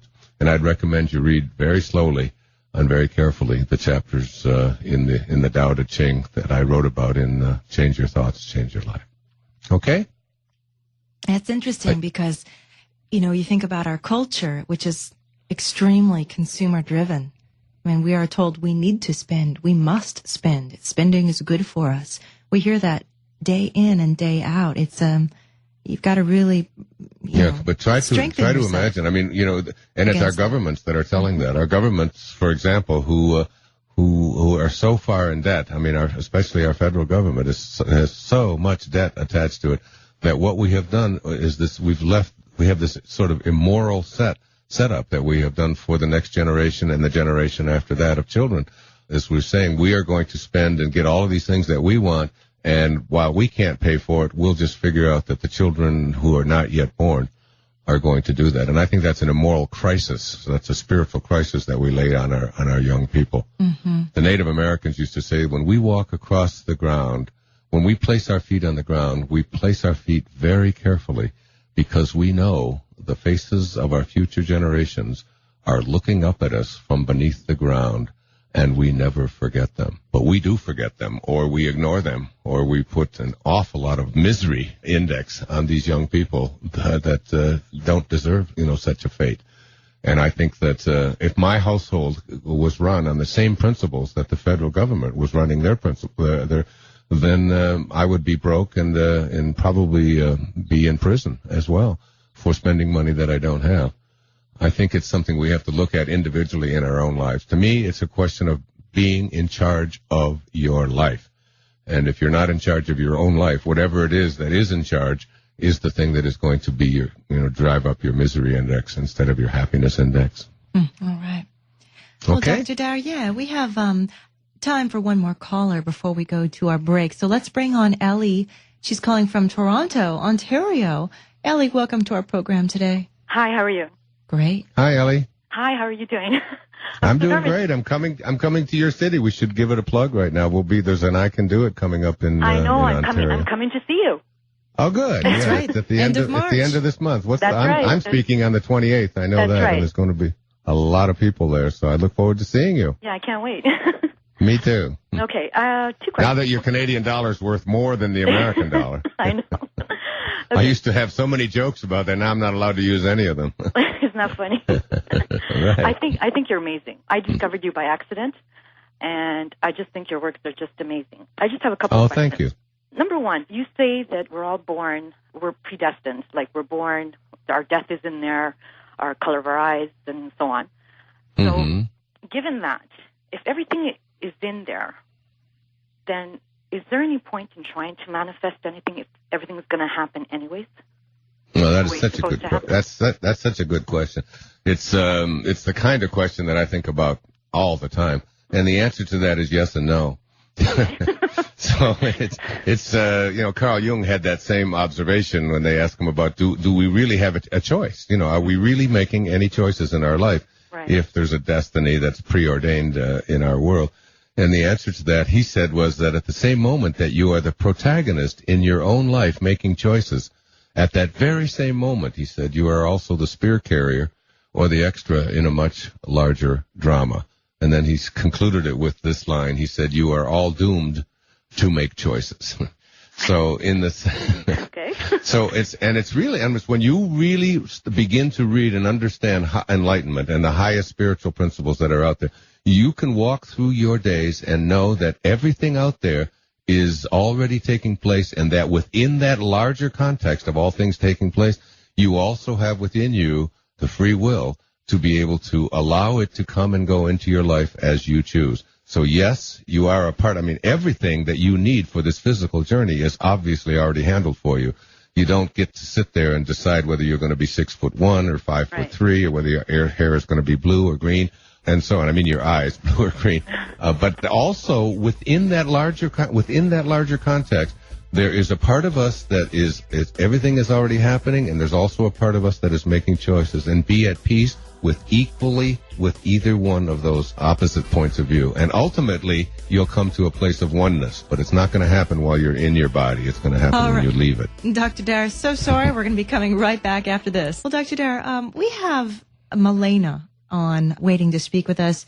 And, of course, you remember we spoke with her last week. Oh, yes. Oh, that's great, from Sherman Oaks. I think she just wants to give us a very brief update on last week's show. With Sandeep, who, as our listeners recall, she was in the relationship with her husband, who was abusing her, physically hurting her. And I must say, we had a lot of people email us offering to, send her to resources, to talk with her, wanting to say they had been in very similar situations. So that's so wonderful. I love the idea that that this radio show is becoming a place where people can work together and help each other out all over the world, because that's, after all, who Louise Hay is and what she founded this company on. And it's something that it's the only reason I do this radio show. I don't get paid anything for doing this radio show. It is just something that I do to get out there and really make a difference in the lives of people. And as I often tell my audiences, if any one of you out there listening were to take the microphone and talk for an hour, and I were to sit down, I would have just as much to learn from you as you would have to learn from me. It just happens that I've got the mic for a while. Yeah. Okay, Milena, how are you, dear? Good. How are you doing? I'm doing great. Good. I just wanted to share that I have been in contact with Sandeep, and we had a very long, good conversation. And basically, we shared what was going on in our lives, and I basically just let her know what had worked for me. And, she asked for suggestions. She asked me, do you think I could possibly get a job, And so we just talked about starting from step one, which is, before you do anything, you have to change the way you're thinking. You have to change from, I'm stuck, I can't do it, how could I get a job, to, I know there's a perfect job out there for me. I know there's a way I can make this work on my own. So, and not only that, Milena, but that not only is there a perfect job out there, but then you have to you have to make it a verb instead of just a noun, which is an action word, which is, and that job is on its way. That job is going to be delivered to me, or I am going to run into it, or the right person is out there who is going to, align with me, and so on. so that you begin to see action. Right. Because I think one of the big mistakes that people make is they think that they're disconnected from everything in their world because they're so ego-driven. They're so believe that where I am and what my pain is and what my particular circumstances are is all that there is in life. And they don't stop to realize that we are connected to every other single being who's on this planet, whoever was on this planet, whoever will be on this planet. We are connected by an invisible energy sources. If there's no place that God is not, that means that God is everywhere. And if God is everywhere, that means God is in the place and the very thing that I need to have attracted to my life, so that it's a real realignment in our consciousness that people need to have. And that's a really, really big shift for people. Yeah. It is. One thing real quick, Summer, I was listening to your show the day after this all happened, and I just started wondering, I mean, I feel that what you do with flow dreaming is so powerful and amazing, and I started thinking about, the possibility. I just thought I'd throw this out there of you maybe doing a flow dream show on helping people who are in that situation of, being in an abusive relationship, possibly find the strength to move through that. Or, I mean, you would know the best way to do that, but I just wanted to put that out there because I believe you could probably help a lot of people get the push, to really make a change in their life in that way. So, and thank you both. You're welcome. Thank you both for your wonderful shows. That's a good idea. Thank you, Milena. God bless you, beautiful. I hope to see you soon. Yes. Okay. Bye. Thank you. Namaste. Thanks, Milena. That's a good idea. Mm-hmm. All right, when we have Dominic. And abusive doesn't necessarily mean that somebody is hitting you all the time. No. Very often that is, that's one of the more serious kinds of abusive relationships. But abuse can take many, many, many, many forms. It can take the form of someone refusing to talk to you, or it can take the form of someone talking to you all the time in disrespectful ways. It can take many, many forms other than just the physical. Yeah, I mean, I hate to say it, but the physical, abuse can fade in a week or 2 weeks. Mm-hmm. But the abuse that comes psychologically is what often stays with people their whole lives. It changes their behaviors. It changes their level of fear. And people tend to discount that kind of abuse more because there's no physical evidence of it. But it's so devastating. So, yeah, agreed. Okay. Let's go back to Dominic like I was about to. He's calling from Glasgow, Scotland. Dominic, welcome. Hi, can you hear me? Yes. Hi, how are you? Yes, we can hear you fine. Hi, Dr. Dyer. Firstly, I hope you can understand my very strong Scottish accent. You sound like I thought you were from Brooklyn. I can't believe you're Brooklyn, yeah. Right. It's a pleasure to speak to you. Just with reference to you've been my Jimmy Cricket, if you remember that story you told. Your erroneous zones. And just quickly before I go to my question, have you ever lectured in Scotland, Dr. Dyer? I have lectured in Glasgow many years ago. Yeah. Mm-hmm. And have you any plans to come back to Scotland at any time? If they invite me back, if they can talk so I can understand them, I'll come back. Yep. No. Okay. Well, we'd love to see you over here. I'd love to see you over here, and it's always been a sort of passion and a passing sort of dream that maybe one day we'd get you over here, not just to do some talks, but to help this country, because I think this country needs guys like you more than anything. But that's just an aside. Just going on to my question, I recently had went through a really bad period at work. So much so with my boss, with the management, so much so that it really it was stressful. I got very run down. I eventually had to go off sick. I went into a deep depression, almost a suicidal depression that lasted throughout Christmas and the New Year. Thankfully, I'm coming through that. And part of that is that I've rediscovered my interest in the spiritual side of things, and particularly yourself and other people like you. I know that to get through this, I know how important forgiveness is. And I can feel that forgiveness is the right thing to do. That I need to forgive these people to move forward. But how do I balance, forgiving these people, but at the same time, I think they should be called to account for what I think was bad and bullying management behaviour and something that affected me. I take responsibility for the fact that it affected me, and I'd like to forgive them. I'd like to move forward, but at the same token, I'd like them to be held accountable for their actions, and to know that it didn't do me any good, it doesn't do them any good, and it won't do anyone that works for them again any good. Have you anything you can tell me about that, how you handle that situation? Sure. The problem with getting people to be accountable generally is that the motivation behind that is revenge rather than justice and getting even. And if you were to do a muscle test, if you were to do a kinesiology little test on yourself by just getting someone to, if you just were to stick your arm out and make a fist and as tight as you possibly can and have someone push down on it, and have that someone who knows what they're doing do this in the moment while you're thinking, first of all, about forgiving these people, and notice how much stronger you are when you forgive them, and then just go to the revenge, get to the getting even part, which is what you're discussing, and notice the change, and you'll see that you'll get very, very weak. So that when we seek out revenge, there's an old Chinese saying that says that if you're going to pursue revenge, you'd better dig 2 graves. And the reason for that, of course, is that you're going to kill yourself in the process. If you can just let it go, if you can turn the holding them accountable thing that you are looking for over to someone else and detach yourself completely from the outcome of that, then that's fine. Let the lawyers, let the judges, let whoever it is that's in charge of that, and just dismiss yourself from it, let go of it. Likelihood is that you can't. And forgiveness generally means exactly what it says, that forgiveness means to let go, to no longer assign blame, to no longer make yourself the victim of all of that negativity, all of the shame, all of the anger, all of the hatred, all of the bitterness. All of that stuff is an alignment that you have with that very kind of energy, and the universe will just keep offering you experiences that are going to match that. And you're going to find yourself being bitter, and you're going to find yourself being upset, and so on. The best way around all of this is that I have found is to take those people that you think were the most demonic, the ones who did the most damage, and to have them in your own mind become your greatest teachers, to see them as teachers. And all of those experiences that have gotten you, see, you're now into March, and you're not thinking suicidal, you're not depressed, you're not, as a matter of fact, you're moving into a higher and a higher place right now. I can feel it right now for you, Dominic. Yeah, I do feel that way, yeah. Yeah, and something's coming really good for you very, very soon. Probably within just a matter of days or weeks, that you're going to see that without that experience of whatever it is that you had to go through, you wouldn't be able to get to this place now where you can now look back on your depression and your fears and your anger and all of that.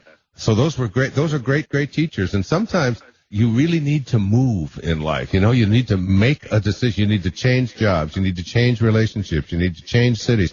Very often, these are the kinds of things that internally you absolutely know that you no longer can function at the level you'd like to function in the place that you are. So the universe, or God, whatever you want to call it, begins to give you all kinds of options to do it, but because of your fear, because you're just so used to being in the place that you've always been, you just continue to hang on there. And then ultimately what happens is that need to change, it turns into something where you don't have any choice anymore. Now you're going to start getting sick. Now you're going to start getting, depressed. Now you're going to, and all of that. So look upon all of them as great teachers to help you to move into a higher and higher place. Yeah. I mean, I really would like to move on from it, actually, and I know that I need to change my life, and that job is not for me, but I'm having difficulty just letting it go and moving on, and there's some sort of sense of shame or failure attached to it. Is that something I just need to come to terms with myself? Absolutely. No, convert it to love. Send all of those people love. So if the best thing that you can do when we hang up this phone, which we're going to do in just a second, is to send some flowers or send a book to the person who you think was the most antagonistic towards you, and then be gone with it. Okay? That's God bless you, Nobody. Dr. Dyer, let's continue on with some of our callers today. Boy, the board is just slammed with people trying to get a hold of you, so making my job pretty hard because I have to sift through them all and think who needs to hear the advice the most. Oh, my goodness. And it is tough. How about Carrie? She's calling from Memphis, Tennessee. Carrie, welcome to the program today. Hi, Summer. Hi, Dr. Dyer. Hi, Carrie. Nice to talk to you. Likewise. Is Elvis still there? Is Elvis in the building? They say he's alive and well. Yes. He's in everywhere I go. Every time I go to Memphis, he's there. Yeah, that's right. I love your work. I have a question. I don't even know if you can answer, but can you give me some advice on how to raise my children? I have a 2-year-old and a 4-year-old, and I struggle with disciplining them, yet not trying to have them lose their creativity or their own person, but raise them, with my beliefs, but then have them keep their beliefs. I struggle with the balance. And then when I get to discipline, the spanking or timeout or, the proper way to discipline them, to not break them. So yeah, I'm it's really a big struggling with that. Yeah, it's a big game. It really is. I know. I have 8 children, and I still struggle with it, and I struggle with my 40-year-old, and I struggle with my 18-year-old, and everyone in between. So it's not anything that ever goes away. I wrote a book about all of this years back called "What Do You Really Want for Your Children," which is a paperback that you can find. It's not a Hay House book, but I think they can probably give you information on how to get it. Okay. And also, I've written some children's books: "Incredible You," "Unstoppable Me," and there's another one. It's not what you've got. There's 3 now. But I think the central issue, the central thing around parenting for me came out of a line from Khalil Gibran in The Prophet when he said, "Your children are not your children. They are the products of life's longing for itself. They come through you, but not for you." And I think always keeping that in mind, that these are not your possessions, and also that your children are not apprentice people. You know, it's not like they're on their way to becoming something else. They are whole, they are complete, they are total right now. Right. Just like you are. You know, we're all always in a constant state of movement and a constant state of flux. And to practice as much as you can. The Tao will be very helpful. Have you read my new book, Change Your Thoughts, Change Your Life? Do you have that? I do have it. Yeah, I'm reading it. Yeah, it's a slower read, and it's a little harder read. It really is. But one of the biggest things about that is that you find your truth in nature, and that you know, there's a wonderful poetic line that says, "The things we love, we have to learn to leave alone." How much can we practice non-interference? How much can we, you know, we can't take a 2-year-old and allow them to go out and play in the driveway when there's cars outside, you know, obviously. Right. But on the other hand, you know, you don't want to become one of those hovering, what they call helicopter parents, who are constantly hovering over their children all the time and interfering and correcting them and so on. So being able to find that balance between when I interfere, it is for their safety and it is for what is absolutely best for them. But if it's for me, if it's because I need to, you know, be this authoritarian person, or I need to have them be subservient to me and pay attention to me and listen to me, and I'm the boss and they're small and they don't have a right to, you know, that's where you have to really just begin to practice this non-interference thing. I have found that when I say to my children, when they ask me what to do, or even when I'm telling them what to do, that the less I say, but most often what I say very often to my children, and did throughout all of the years of raising them, is that you know the right thing to do. You really know. Even as a 3-year-old, you know, a 4-year-old and a 2-year-old fighting with each other, and a 4-year-old pushes a 2-year-old, you can remind them that they know what the right thing to do is, that being pushed around isn't something that you would like, and I'm just asking you to do what you know inside of your heart is the right thing to do. In other words, to take your role as the one who's constantly telling them what to do and telling them how to be and where they should go and what they should think and all of that, to let that go and to remind them that just because they share your genetic background doesn't mean that they share the same goals and aspirations and what they're going to do in their lives. And all of us, I think, can recognize and understand that, you know. Okay. That's about as much as I can say in the little bit of time that I have.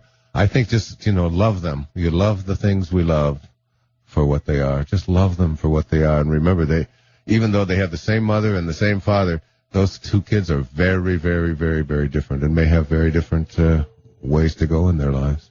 Right. Does discipline even exist then? Discipline, I think discipline, yeah, but I don't ever think that it's right to lay a hand on another human being. Yeah, I just don't think it's. I don't think it can be. And I must say there have been times in my life, I'm sure, that I slipped and slap them on the butt and things like that. But almost always that was my inability to either remove myself from the scene. One of the most important things that I used to tell mothers over and over again, as when I wrote my book on raising children, was find a place, especially if you got more than one child who do a lot of fighting around you, and they do it for you. You know, find a place in your house, usually the bathroom. I used to call it go to the bathroom.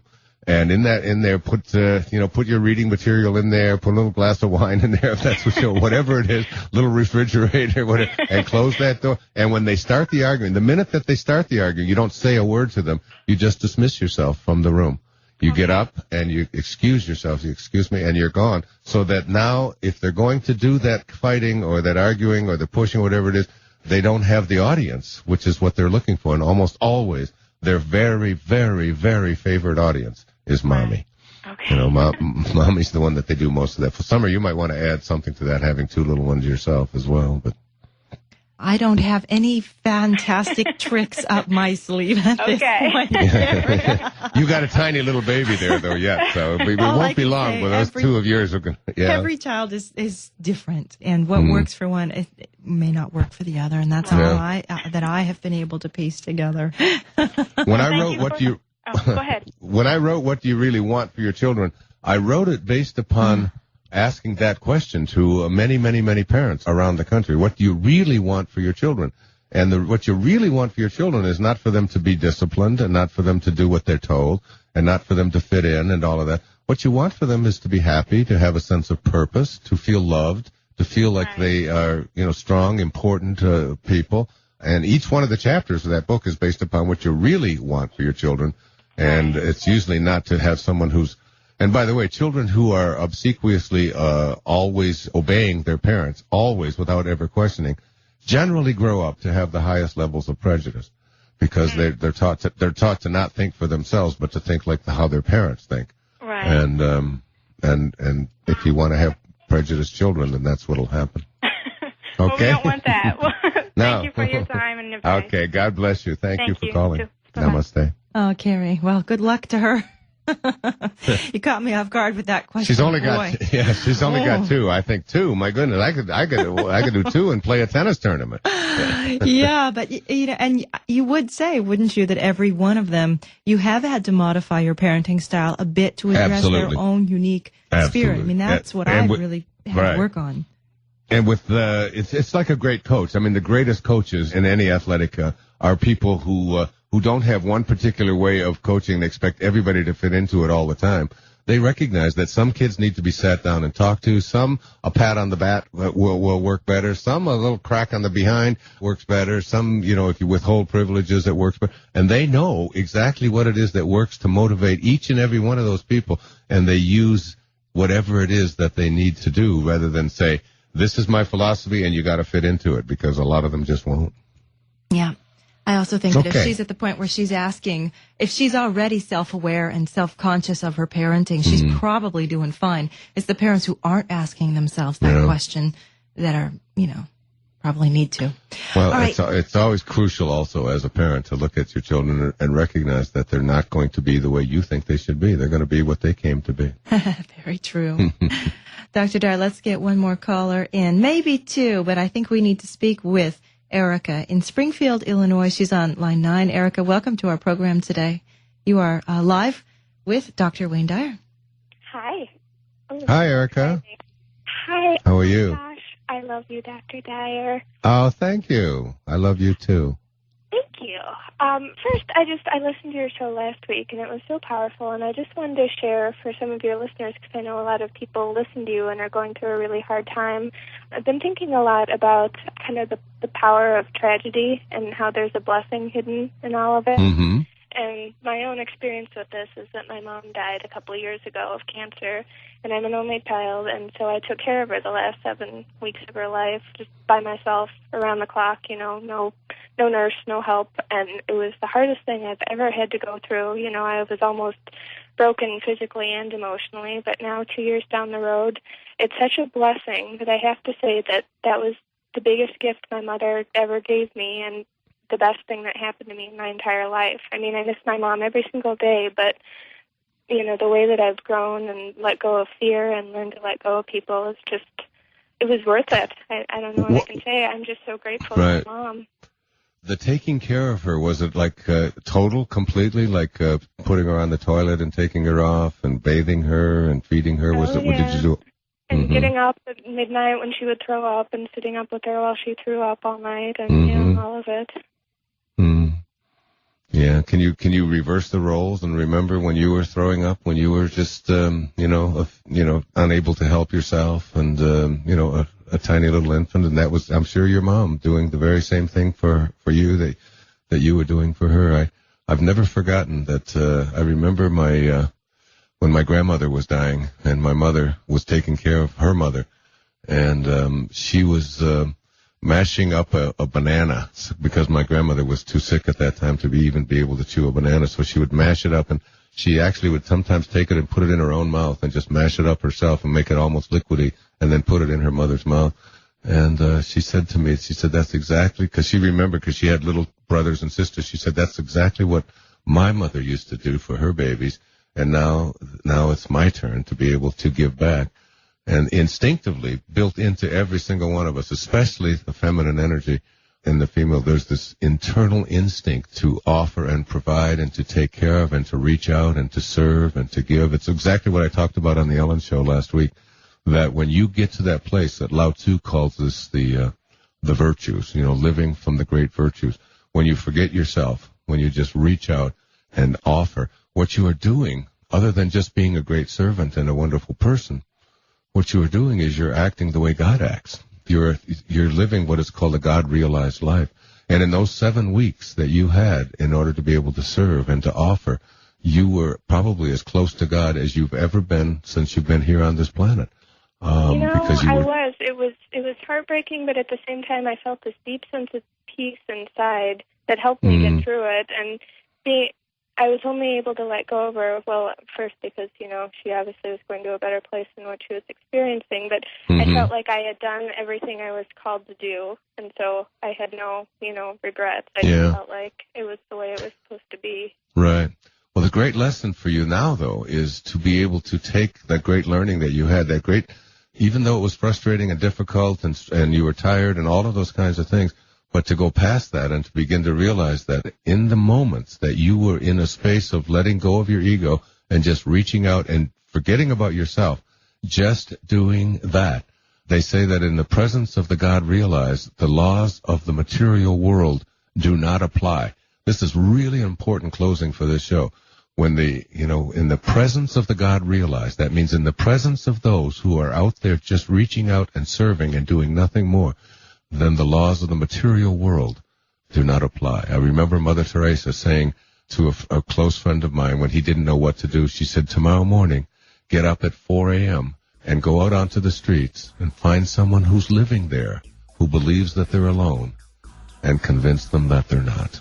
That's what you can do, and that's what you were doing with your mom. I honor you for sharing that with us today. God bless you. Thank you. I hope it helps someone else out there as well. It will, definitely will. Thanks so much for your call, Erica, and thank you, Dr. Dyer, for spending another hour of your time with us this week. My pleasure. God bless you. Namaste to everyone. To watch another amazing Wayne Dyer video, check it out right there next to me. I think you'll love it. Continue to believe, and I'll see you there. I want you to get signed up, and I'm going to be talking about how to deal with how to create miracles in your life and how to move in your life from ambition and ego and all the things that we're taught early in our lives